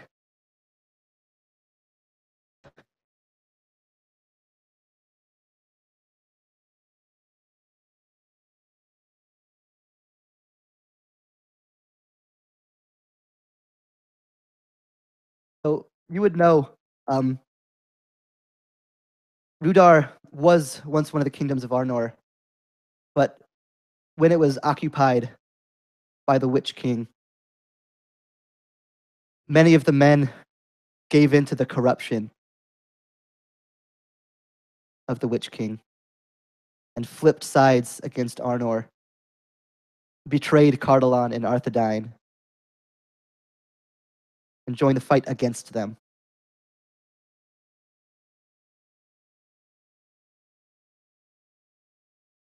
Baranor is going to ride up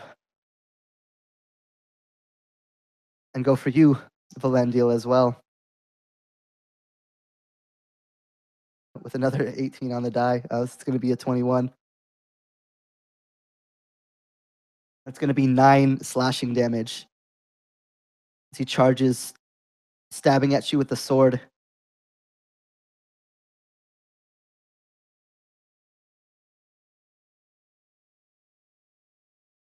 And then as Baranor is now neck and neck with Valendiel, Thomas, you'll be up. Chaos has emerged and broken out. It all happened so quickly for Thomas. that there's that momentary lapse of just where he is just trying to take it all in, and then he sees Valandil get struck, and he reaches down along his horse, and he draws his broadsword, and also kind of pulls around his shield, and trying his best to guide his horse.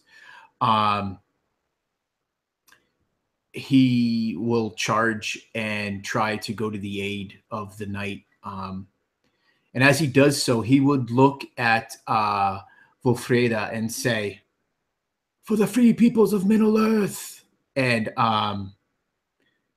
do not give in to the agents of the shadow. And I will effectively be giving Volfreda, what is it called? The Warden's Gift. So she would have a D6 die that she can use on a skill check, an attack roll, or a save. So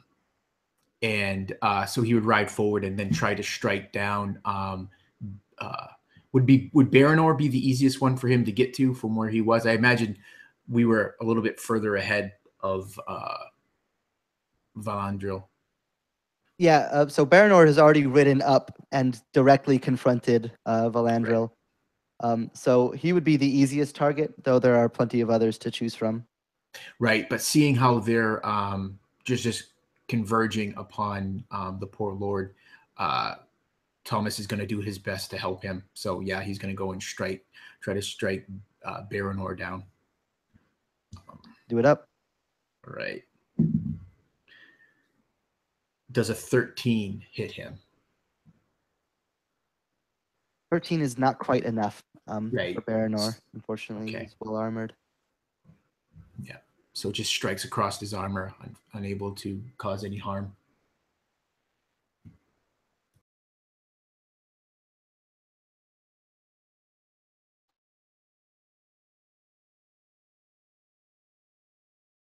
Absolutely. Another one of these men will charge up alongside Baranor. It's going to meet with you, Thomas, as you've kind of closed off his path to the knight. He's going to take a swing with his sword. Is a 14 going to do it against you? Ooh, thankfully, Thomas gets his shield up in time. Yeah, the sword slams into the shield. You're able to deflect the blow, kind of sending it off to the side. As he's not able to get in contact with you. Volfreda. Yeah, Volfreda's mind is shifted, jackknifed when she heard them speak. The master would not be happy. It sounds insidious. And the Carlin men serving like a fallen Rudar. The whole thing stinks. And so she spurs her horse onward, drawing a dagger and blade as she goes. She's going to swerve in at the closest two enemies. Like with her first like main hand strike, lean down from the saddle and cut at one of the legs of the horse of that rider, and then do the same with her offhand on the next one that she comes past. All right, so the two closest are going to be Baranor and Amlaith. Then those two guys, horses. The first will be a 15 to hit the horse, and the second will be a 13 to hit the horse, like the next horse. Yeah, that'll hit both. That'll hit both horses. Okay. First is going to take 11 piercing. And the second is going to take 8 piercing. Sorry, I rolled a d6 for that dagger. It will be a 7 piercing for the second. Yeah, so that first attack will actually be enough to bring down the horse that a Baranor is on. Yeah, as you stab into this horse's leg, it gives out and it falls down to the ground. He's going to try to get off of the horse and stand up, but he's not able to. As he topples off of the horse as it collapses underneath him from this stab. The second horse will shriek at the pain and will buck up. It will not die, but Amlath is also not able to stay on his horse. And after it bucks him off, it's just going to begin to bolt north. So both of them will be prone and dehorsed. And I use my horse's dash action to speed away from the prone man next to me, just so I can't get up and hack my own horse out underneath me. And that's it for me. Perfect. Yareg, you're currently on the ground, but so are two of these men. There are three still further back, one with a bow and two with swords that are ready to charge. But Arnor and Amlath are lying prone on the ground. They've been dehorsed. I don't even want to get up, but if I pull out my warhammer and I just kind of roll to my side, can I reach one of them with the warhammer? If I just kind of bring it down on him as I turn? Yeah, you'd be able to get within range of Amlath, I think, if you were just trying to roll. Yeah, it's literally, I would just kind of pull it out of my thing, and realizing that he's there, I wouldn't even get up. I would just swing it with all I could and just kind of roll over and try to plant it, wherever I could on him.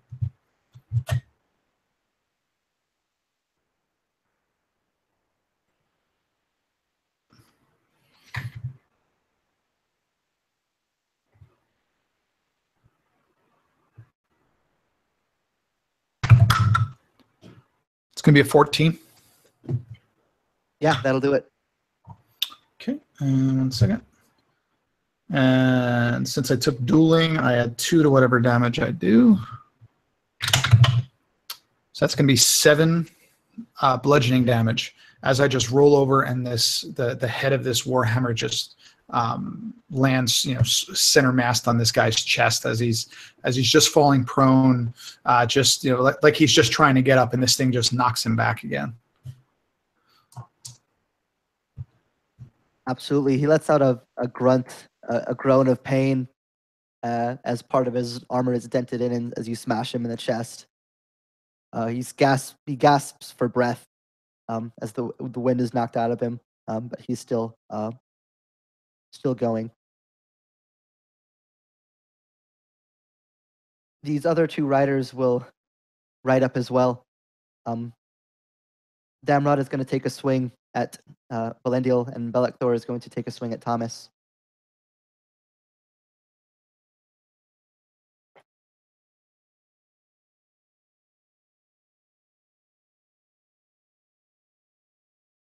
The man who goes to charge at you, Belendil, though, you can tell he's not quite the skilled warrior that you are.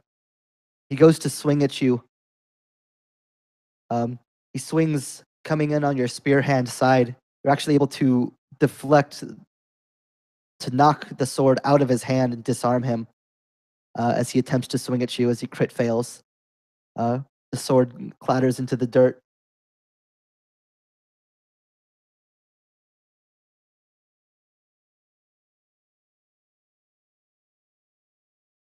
The next man is going to attempt to attack you, Thomas, but again, the shield is able to deflect the blow as they just kind of crowd around the 2 of you, unable to get much effective damage in through this round. That'll bring us back up to the top to Belendil.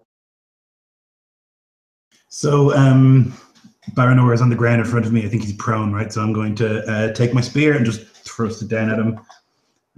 So advantage because he's prone. It's going to be real high. 21. Absolutely. Oh, baby. Ooh. It's going to be 14 points of damage.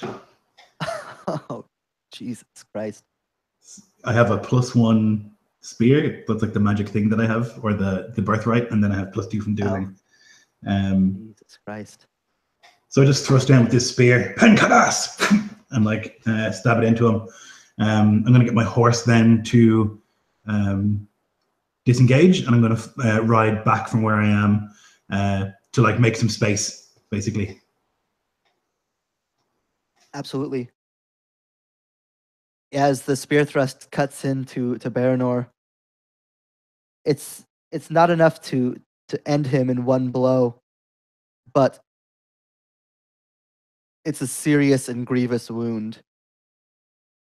And you can tell that it did quite a number.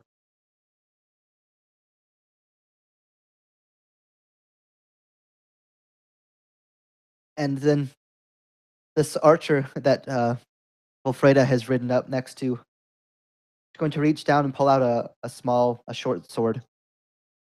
He's going to approach and try to take a swing. Oh, the wrong die. Alrighty. I'm guessing a 22 is going to hit you. Nearly, unfortunately. No, that hits. All right, and that is going to be 6 slashing damage as he closes in, just reaching over to you, just slashing at you. He's able to get in between your armor and past your shield to cut in.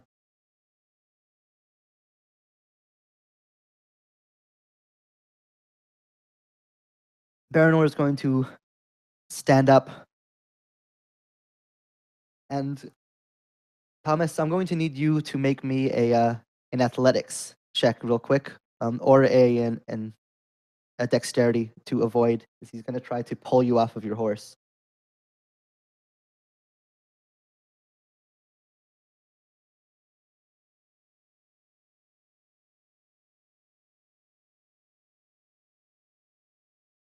And so Baranor stands up. He looks for Valendiel, but he's ridden off. So he goes for the next closest person. He reaches up, grabbing onto you, Thomas, and you try to back away. But he gets a grip too quickly and yanks down with all his force. He's going to drag you off of the horse and onto the ground, and you'll be prone.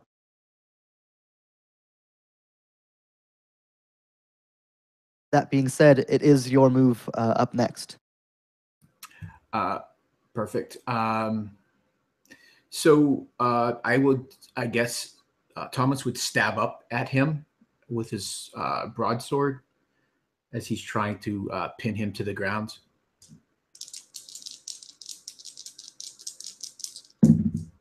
Oh, yeah. So that's going to be a 23. All right, and he's at 1 hit point, so go ahead and describe how you end Baranor. So it's very clear Thomas is not skilled in fighting from horseback. So as he pulls him down and as he falls and he kind of hits and he just blindly drives his broadsword up and it catches him just below the chin and drives up into that soft fleshy spot of the throat. There's that gurgle as he pulls the sword out, and then there's just that flash of hot blood that just splashes down onto Thomas. And I'd like to get up with his movement. I'd like to get up from prone and just kind of stand ready, Yeah, absolutely. Baranor kind of just, as you say, just gurgles, falls down onto the ground, kind of grabbing at his throat. It's not too long after that until he is unable to keep himself going. Yeah, that'll be the end of Thomas's turn. Yeah.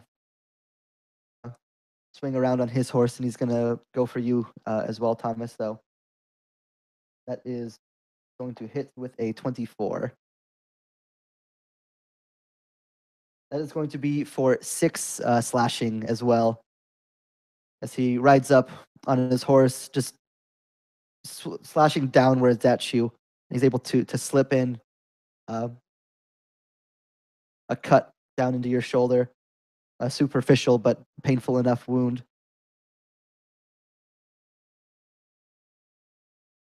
All right, and that will bring us to Wilfreda.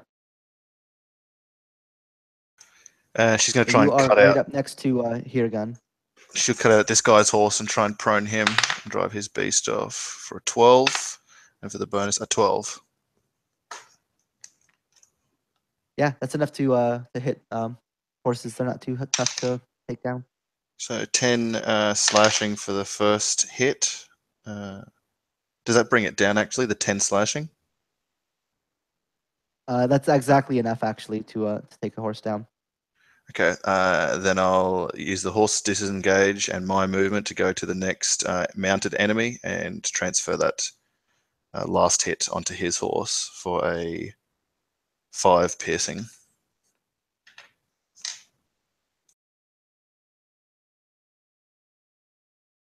Alrighty. That's not quite enough to take down that horse, and he is able to stay mounted with a successful check. As the horse kind of goes to run, he's able to rein it in Cool. and That's keep like it standing.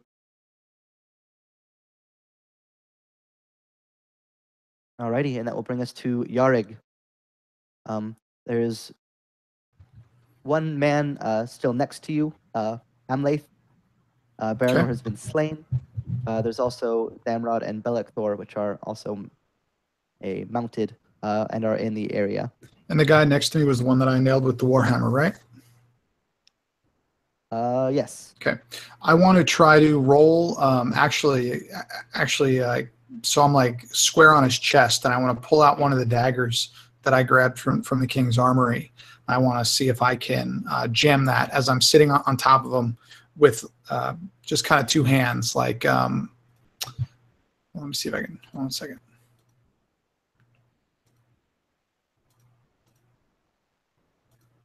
Trying to get my cam back up, but doesn't matter. But no, just you kind of putting the palm of my hand on one and just kind of using all my weight to drill it down, to push it down into his throat, just the center of his throat, whereas like his voice box is. That's a crit. Woo!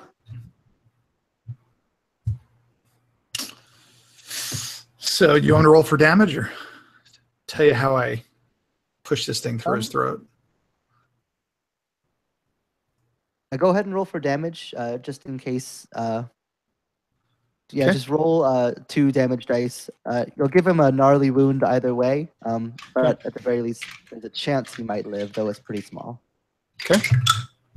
That's 3. That's 3, so it's going to be 8 plus 2. So that's going to be 11. It's going to be 11 piercing damage. Yep, that's more than enough. Go ahead. Okay. So yeah, I would think that he's he uses where the kind of the Warhammer to kind of pull himself over, and just in one motion, as he's rolling over, he pulls the dagger out of his belt, and as he's right on top of him, he jabs it into his neck, and it stops just a few inches in, but then he takes his other hand and just puts all of his weight on it until you can actually hear that dagger coming out of the back of his neck on the other side and hitting it into a rock or something.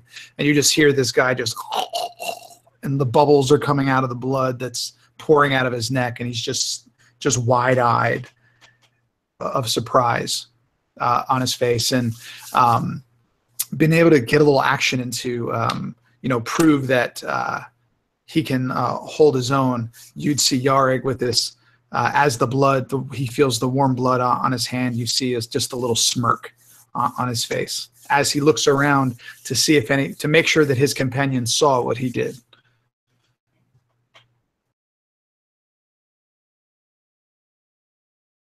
Yeah, and the man tries to push back against the push, but it's just no use. Your leverage and position and your dwarven strength just overpowers him as he gives in, just gasping for breath, but to no use.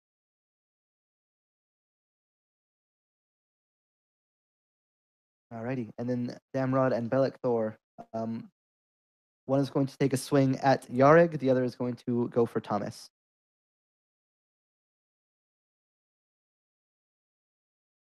Oh, actually, one of them does not have a sword right now, so he will not take a swing. He's going to leap off of his horse and pick up his blade. He'll take a swing.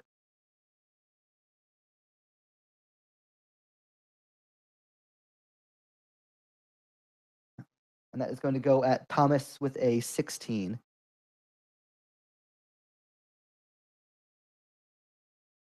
All right, so Yeah, it's that going to be hits. 4. It's going to be 4 slashing damage as he's able to knock your shield aside just enough to bring himself an opening. He cuts in for just a little bit of damage, just nicking and cutting where he can.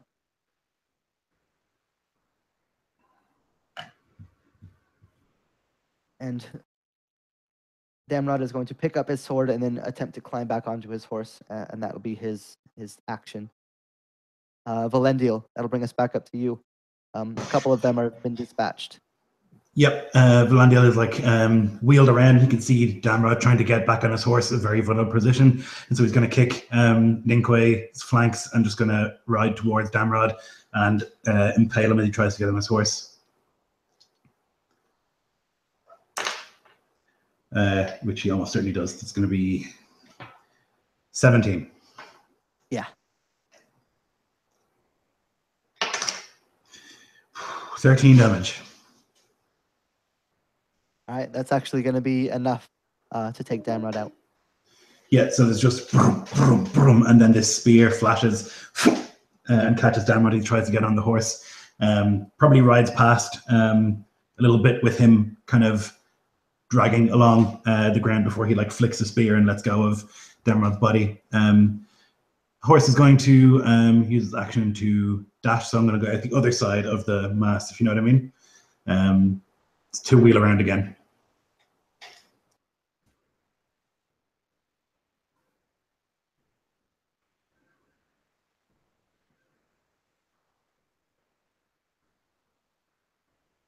Alrighty. Jürgen is going to pick himself up off of the ground after being dehorsed.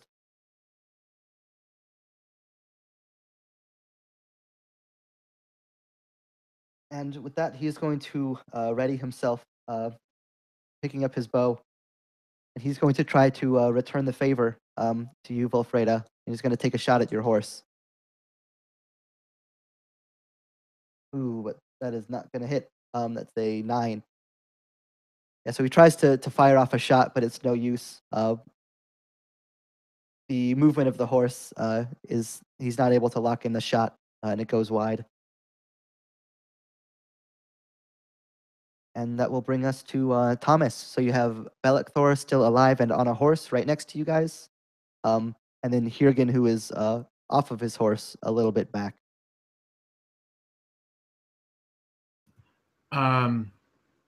So Thomas has taken a couple of good blows. I mean, the blood is flowing down his armor. You can feel it coating his skin. And he is going to shift and make a feint with his broadsword at Bellicthor.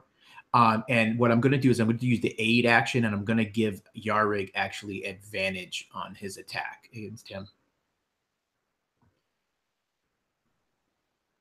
Because Yarig's closest to me, or is it Volfreda? It would be Yarig. Yeah, it would be like basically right next to you. And Thomas would just say through the pain and his gritted teeth, he would just say, "Strike him, dwarf!" And that'll end my turn. Perfect. All right, Volfreda, you'll be up next. I'll ride down the archer Hergen, give him the same treatment as I've been giving the horses. I will provoke an opportunity of attack from the guy I'm currently next to, the Bellicthor. But I'll happily do it. I'll happily receive it. Perfect. For a 13 and a 12 on Hergen. Right, actually going to use that D6 that Lionel gave me on the 12 because I'm not confident in that to make it a 15. Alrighty, and is I'm guessing a 17 is going to be enough to get you? That hits. All right, so it's going to be 6 slashing then. As you go to turn away from Bellicthor, he's able to swerve himself around, maneuver the horse, and bring his blade at you, cutting at you as you ride past. Beyond that, though, both of those attacks will be successful against Jürgen. Okay. He's going to take 11 and 6, 17 slashing damage. Yeah, that's enough. That'll end him. I'm going to drop my weapons for a free and pick up his. Oh, he wasn't mounted though, actually, so he wouldn't be my height. Yeah, scrap that. I'll just ride him down. That's it for me. Yeah, you're easily able to dispatch him. Just a couple of quick slashes and stabs, and he's done for. Keep that one alive as prisoner, I'll call, as the penultimate foe is vanquished. Alrighty, Yarg, it'll be your move to decide whether or not you'll heed that advice. So I'm basically on my knees now, so I can. What is going on? Where's the guy that's left? There is Bellicthor who's on his horse right next to you. Okay. Right next to you and Thomas. Okay. I want to. Again, I'm not even going to try to stand up. I'm going to grab the hammer that I had dropped on the ground, and I'm going to swing it and try to take out the horse's legs, or one of the horse's legs, so he cannot ride away using whatever Lionel gave me. Absolutely. So I believe that was just a help action, so you'll have advantage. Okay. Alrighty. It's going to be a 22 modified. Easy. Yep. And I just want to wreck one of this horse's legs and get him to fall off, basically. Damage, though. Yep. Hold on. That's going to be 5 bludgeoning damage. Yeah, so this is one of the horses that Volfreda tagged but was not able to fully take down. So 5 damage will actually be enough to bring it down. Okay. So I would imagine that as he did, it's just kind of a reaction seeing this. And as you hit, you hear kind of an audible, and you hear the horse kind of neigh and whinny until it just collapses on its side. It had basically died from the other wounds, but when it actually hit the ground, it was like that last kind of that last breath just came out of him. And I imagine that Bellator goes kind of tumbling off the horse, or he gets caught under the horse. Which do you think, Jeff? Yeah, so the horse just, I imagine, like, as you just basically smash the horse's knee out, it's going to just fall forward, and he's actually going to tumble forward off of the horse and just basically land face first on the ground. As he does so, he's going to, like, hold up his hands above his head, say, "I yield, please don't kill me."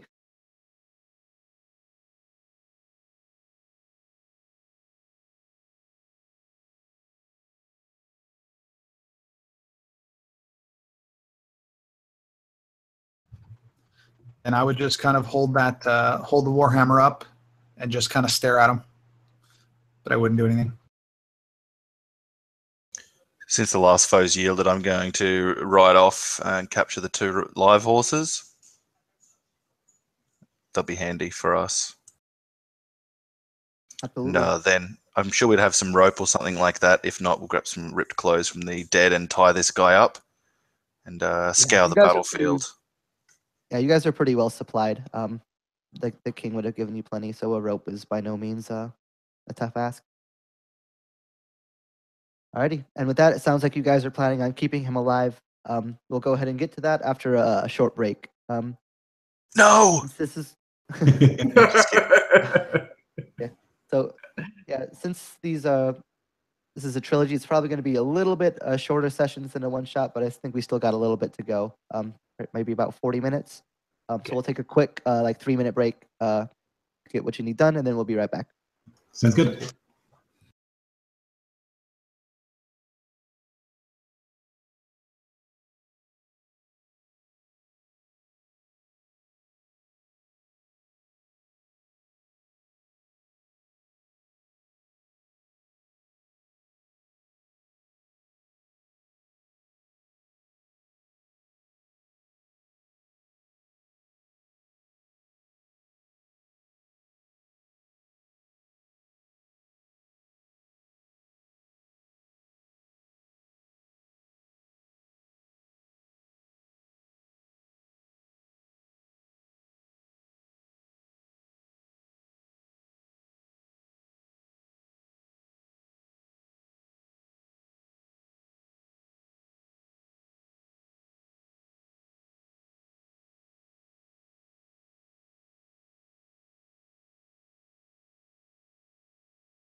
Anyway. What's up, Lloyd? Yo. What time is it there, brother? 4 a.m.? 3:22. I don't know how you do it, man. It's just practice, I guess. It's 10:30, and my bedtime's shit. I get up at 6 a.m. each morning, so 10 Yeah, o'clock's but my like- bedtime.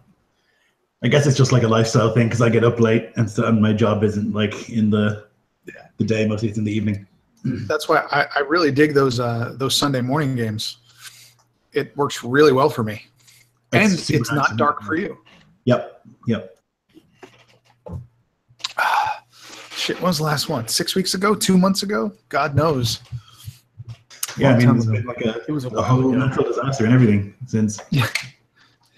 And then the Houston Astros won the World Series, which was pretty cool. That's over my head. It's all your I know. American sports. You don't sports, dude. It's baseball. You don't sports. I know. You're just I like don't. Jake. Not You at don't all. sports. Yeah, it's all right. I can be a geek and a big. I can be a geek and a big sports fan too. So you're a geek and a jock. I am everything. Well, I used to be a jock, and then I got fat, and I became a geek, and then now I'm down 76 pounds, and trying to be a jock again. So, but I'll Cool, still you be a can- geek. You can start bullying everyone again. I do that anyway. Oh, nice. Wow, that's not a stereotype right there, Lloyd. Hey, all I know about American jocks is what I see on TV, and on TV they're always bullies every single time. No, just the captain of the football team is. Yeah. No, yeah, man. No, I was shit. Last year I was 308. I'm about I weighed 229 this morning. That's So- awesome. That's awesome. That's not hard, man. Just eat all the meat and vegetables I want. But those cigarettes, man. Every time I see Lloyd, he's always smoking. I just like, man, I like Lloyd. I don't want him to die. That's My granddad made it to Unless like it's in my 90, game. and he smoked every day of his life. So I don't know. Maybe it's in our constitution. Who knows?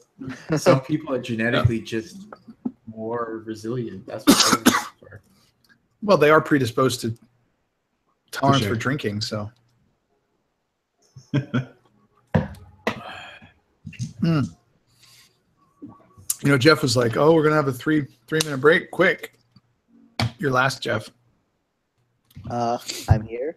So Oh, Oh no! I'm sorry, Jeff. I apologize. Sneaking in without the camera there, Jeff. That's not fair. It's all good. We waiting for Nick. I don't know that I like that your like wallpaper is the Witch King there, Jeff. Yeah, it's worrying. No, because I think back to Lloyd's What are you game. talking about? What Yep, they were level 8, and there was 5 of them. with that group? Remember, no Yeah, I man know can what you kill guys are him, and I'm talking the about. only non-man here. I'm just saying. Didn't work for I it. don't It worked know. in my game. Alfreda's a woman, Yep. and technically we have that prophecy hasn't happened yet. I think it was Glorfindel that made that prophecy when they retook the North, and the Witch Queen was driven from Fornos Back to Angmar. and Angmar. Yeah.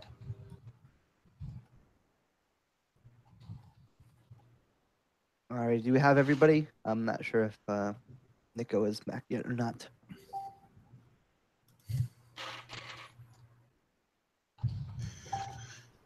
Looks like no.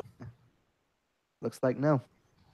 This character is fucking amazing. He kills things so powerfully. I'm like the spear that I have is rad. The weapon, I've never seen it before. The Weapon Master Fighter. You like get a weapon that's like your special weapon as part so of cool. like the design. And like I have this spear that is like +1 to hit or whatever, and it gives me intimidate advantage and persuasion advantage, which is fucking rad for a weapon. I just really like it as a design that like this weapon is so beautiful or so intimidating that it's like giving you speech skills, you know? Yeah, that people like see it, and it's like it's not even like the weapon is so like whoa that people Yeah. are like whoever has a weapon like that must Exactly. be like the big deal. So I'm gonna pay some respect. Yeah, I love how much options there is for stuff like that in Adventures in Middle-earth. Like that's one of the virtues I think is like the cultural weapons. Yep. Both of the You can fighter get some like super cool stuff. fucking great. The Knight and the Weapon Master are both really, really cool. I like them a lot. I tell you, man, I just got the three the Player's Handbook, the Lore Master's Handbook, and the Wilderland Adventure books last week. And dude, I couldn't put them down. And I love the adventure book. You know, I hate modules. I hate them. And dude, it gives you just enough to let me run with it, but gives me the story. And I'm probably going to run that whole book. It's a blast to. I waited this long to get him, but I couldn't let Sam get him because I didn't have him yet, so I had to buy him. But no, dude, I've been impressed. I've really enjoyed reading them. They're really good. I've very much enjoyed. Yeah. Yeah, all the books are great. I wasn't like completely amazed by the Lore Master's Guide, but like the Player's Handbook is so ridiculously good that it's just like you can't pass it up. Do you have the adventure one, the Wilderland or whatever it is? I don't have it yet. Nope. I only have just the Player's Handbook and the Lore Master's Guide right now. Well, don't, because I'm going to run it if you guys want to play. So it's really, and you can do them as like one shots. They're set up where you can do them as one shot separately, and it has the level range, or you can do them in a line. So it gives you all the story components to run it as a one shot, or if you want to do it in a linear fashion, you can do that too. I thought that was brilliant. So, all right, it looks like we have everybody back, so we'll go ahead and hop back into it. So there on the ground, hands overhead, lying face first in the riverbank soil, is Bellic Thor. He screamed out, begging you not to kill him. As Wilfreda has gathered the horses, he now awaits your disposal. Treacherous scum. We should kill him now. He yielded, and furthermore, he may know more about the enemy than we do. He masqueraded as one of my people. Where did you get this? And he would like hold up one of the banners of Cardland that they have. Yeah, and now that you have a little bit of a much closer look, you can see that the clothes that he's wearing are not well fitted to him. It's pretty clear that they are stolen.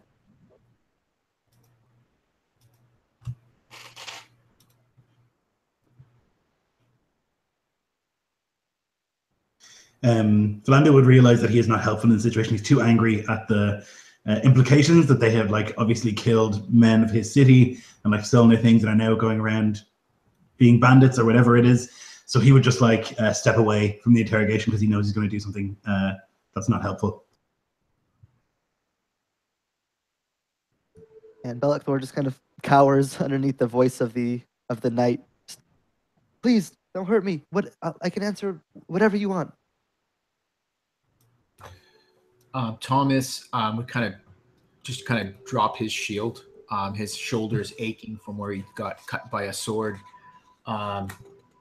He would wince and kind of grab at it as he returns his sword to its sheath, and he says, "You'll tell us all that you know."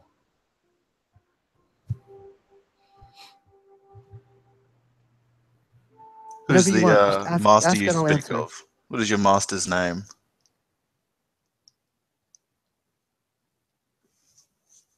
I don't know his name.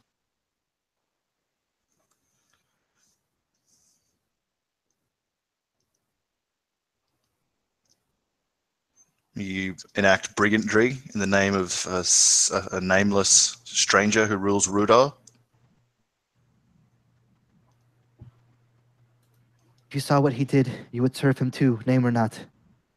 What did he do?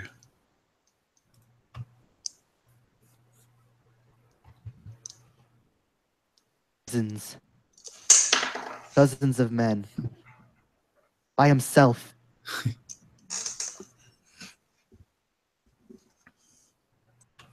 Who hasn't killed dozens of men? No one at the same time. describe him for us.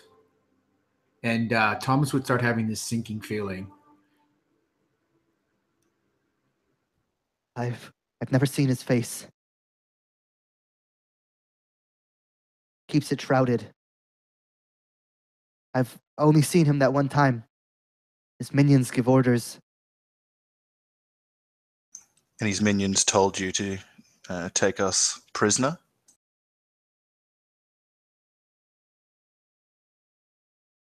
Or just not to let us pass through what he deems his domain? What is it? Speak. We were told, take up the clothes, banner of Cardolan. Masquerade as helpers of the cause to Arthedain. And whenever a moment came through, to strike down where we could. Hurt the defense of the city in any way that we can.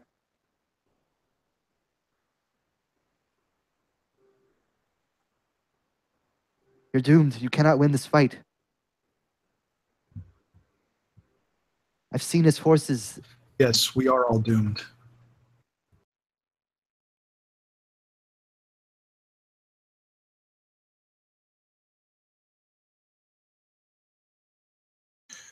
The only way that you get out of this fight is to join the winning team. You don't have to be crushed under his foot. Better to die a free man than a slave to darker forces. And I wonder, can I make a shadow lore check as he was talking about this this master? Yeah. That is an 18. Yeah, I mean, it's not too hard to put together. Well, I'm thinking Thomas sort of knew who he was describing, and when he starts talking about the shrouded face and everything, he does, maybe he channels a little bit of that little inner Yarig, and there's a little tinge of despair in him as he hears it. And I don't know who of his companions is closest to Thomas, but he would turn towards them and say, and just whisper, "It's the Witch King.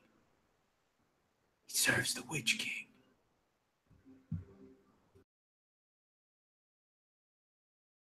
This guy's tired and has like Farag standing opposite him with a warhammer. I'm safe in assuming he's like firmly our prisoner. Yeah. So I'm going to let the words Thomas wash over me, and I'll rise and leave him under Farag's sturdy guard and go to where Valandil's probably like pacing or hand on head or the like. And regale what the man's words were again. Meadow, I want to see what Valandir's insight on that story is.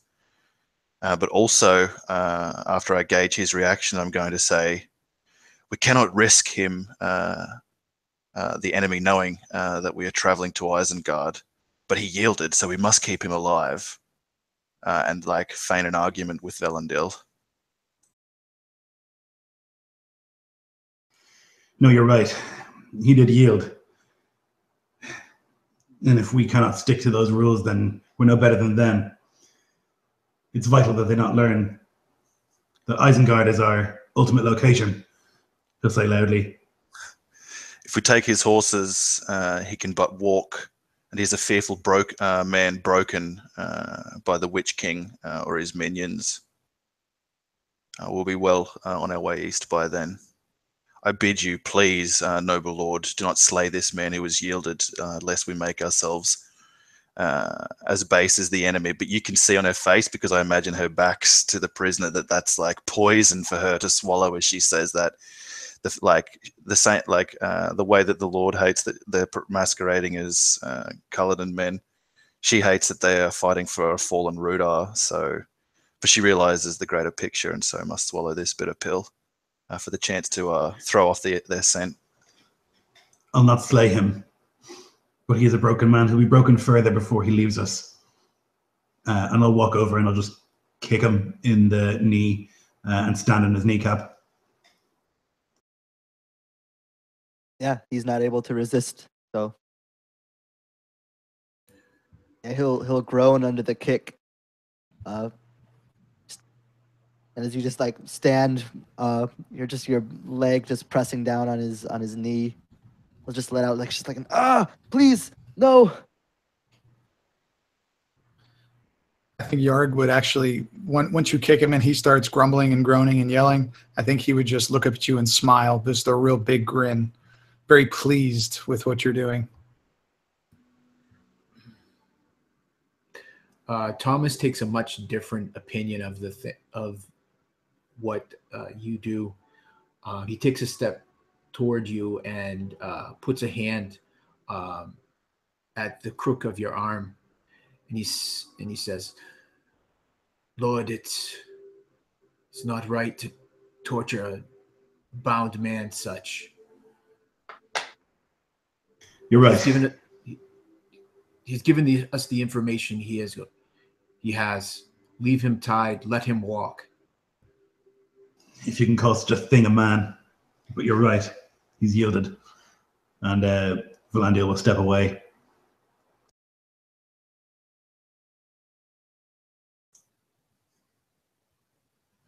Come, let us ride with these goods and leave this man to his fate.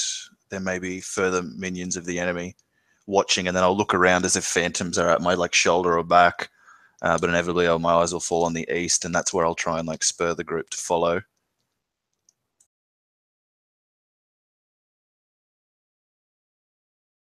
Yeah. Will you at least untie me? I've told you everything that you've asked. Please. Would you have given us such mercy? I don't think so.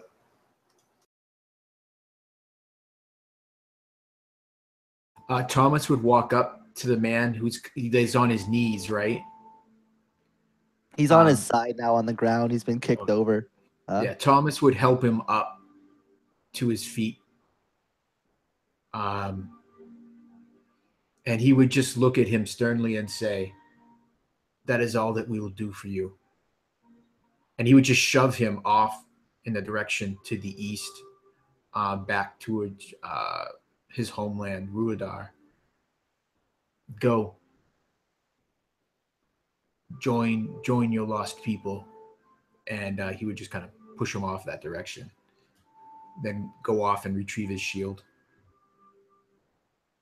Yeah, and the instant that you push him away and kind of turn back, he'll just begin sprinting, just like a wounded and terrified animal, in the opposite direction, heading back east where his group had come from.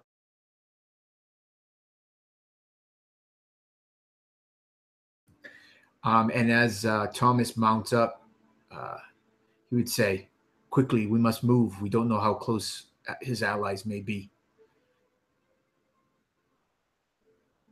After we've ridden for an hour after that man's grown out of sight, the guy we let free, then we'll turn our course from southeast back to southwest, I think it was, and probably ride double pace until night falls.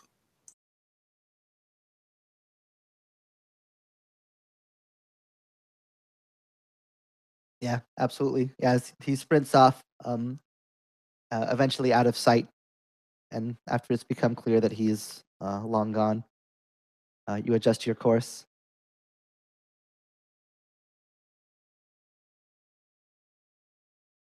And after, it's not too much more time, a handful of hours, before you see the Brandywine Bridge on the horizon.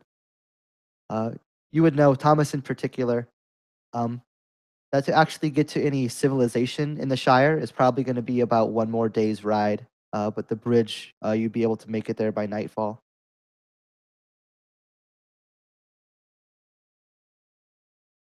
So I imagine we would make camp somewhere on the other side of the Brandywine. Or that's what Thomas would suggest.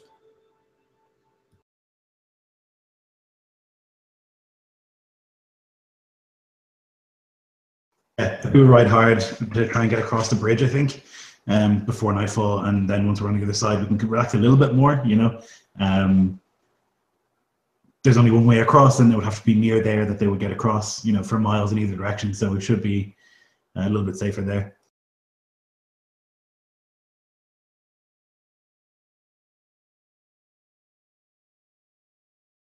Yeah, you'd be able to make it across the bridge and kind of ride back up into some of the safer and a little bit more covered beginnings of the Shire, having left kind of the open plains between Fornust and the bridge behind.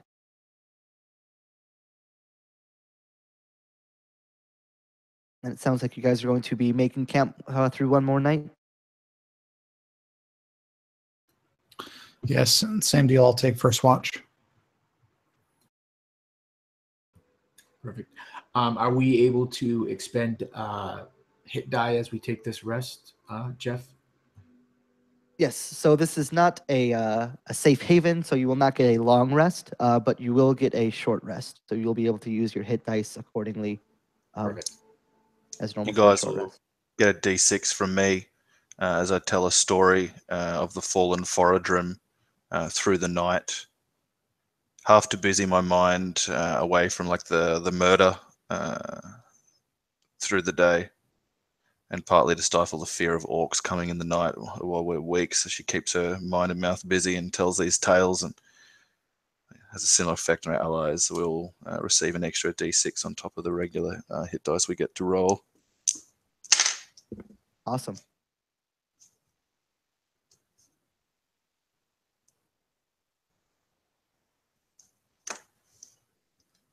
Yes, I'm going to use one hit die, and thank you, Nico, for that, because that allowed me, so I only have to use one.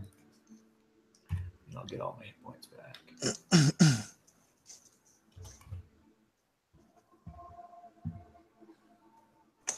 Oh, so no wonder Thomas was naturally drawn to you, because he is a storyteller as well. So I imagine as we sit by this campfire, we would just exchange stories back and forth. Some of them boastful and some of them like rooted in history.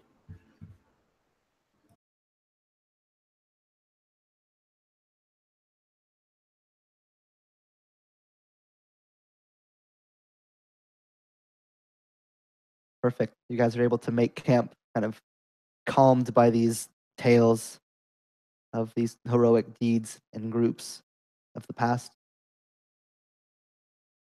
And while this night passes fairly uneventfully as well, this time, if you would, Thomas, I want you to tell me about the dream that you have this night.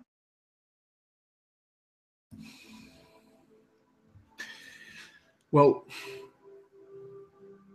it starts off like many dreams do for Thomas. It's peaceful. He's back in Archet, which is just a small farming community outside of Bree. I wouldn't even call it a town, but that's where he grew up. He's scrubbing behind the ear of this shaggy old dog, but it's a dog that Thomas is proud of. He's looking out across this field, watching the sheep as they graze. His sword that he now has is replaced by a herdsman's crop. He feels the warm sun on his face, the smells of spring fill his lungs, and he's at peace. But then he hears a yell and a scream, and the dog immediately ears perk up. He runs towards the sound, and that's when he wakes up. He looks around in the darkness, the fire having burned much lower, and he reaches for his chest, and he feels the letter. And that's where I'll end the scene.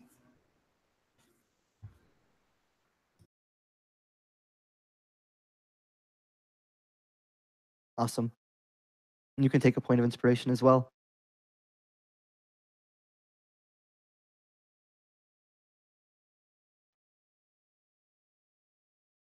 It's not too much more, or morning begins to break.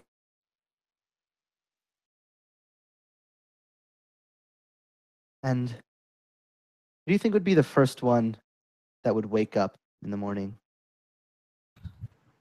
I'm pretty sure it'd be Yard. Well before dawn. Yarig, as you wake up, the beginning of the sun just managing to break up the dark blue night sky, being pierced by a small bit of orange. You look west, the direction that you'll be heading in, further into the Shire. And there's perhaps a moment of shock as you see smoke trails filling the sky from westward.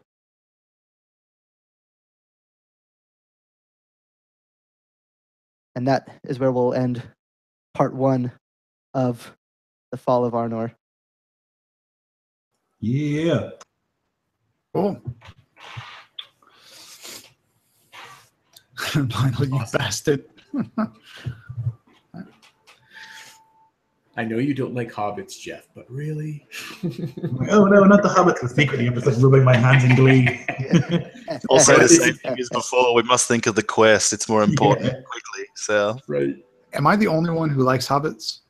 But I also Yes. like gnomes, so that's weird. yeah, Yeah, Yeah. I guess, yeah. Anything shorter than a dwarf, It's all right. I don't like. Hence, I'm not a player. Anyway, no, that was fun. I really sorry if he was kind of a heel, guys. That's kind of how I mean, he took the doomed one background, so I kind of was trying to play him up like just like that, just kind of that crotchety old dwarf. Yeah, he's Doesn't pretty give a dour. fuck. He's going to die anyway. Yeah. Yeah. So sorry if that was weird, but I really did want to shoot that guy in the face. Yeah. you were right Yeah, to I watch mean, I knew this, something was up. So Yeah. one of the things about Middle Earth that takes some adjustment to is that all actions and words have consequence in Middle Earth. So like in a D&D game, I would have totally killed that prisoner, hung him by a tree or something to send a message. You don't do that in Middle Earth because you get shadow and bad stuff happens. So, Right. But luckily, No, we that's all good. avoided shadow this time. Hey, Jeff. Sweet, cool. When's the next Yeah, session? no shadow for us, huh, Jeff? How do we do that? That's all good. Thanks Yeah, for watching, I- everyone. Yeah. I mean, I I just have haven't that quite shiny decided Happy yet People song playing. how much of the shadow stuff that I'm going to use, just because it's only a trilogy. So like, Yeah. you guys actually managing to rack up like 15 shadow or something across just like 3 sessions, I think is going to be Yeah, pretty. you can't finish it in 3 sessions if we also go evil because we create a new villain in Yeah. one of ourselves. So you have to keep it going. Dang. Yeah, this is where it just accidentally spirals into a campaign. You guys just do something ridiculous? Makes it take 10 sessions instead of 3? Well, talk to Drake. Most of my campaigns started that way. Talk to Drake about that. We had a 2 or 3 shot on that Harbinger game, and we're on session 5. 5 or 6 now. 5 or and 6, and that's only because we keep switching people out. So yeah, it's fun. Yeah. But anyway, I'm gonna go, guys, because I got a 6 a.m. morning. So Alrighty, yep. I'll go ahead and get the broadcast Okay, man. shut off here. But we had a couple people watching, so thanks to the people who watched. Hopefully it was enjoyable. And we Thanks, will guys. get to work in the meantime, scheduling the next session. Cool.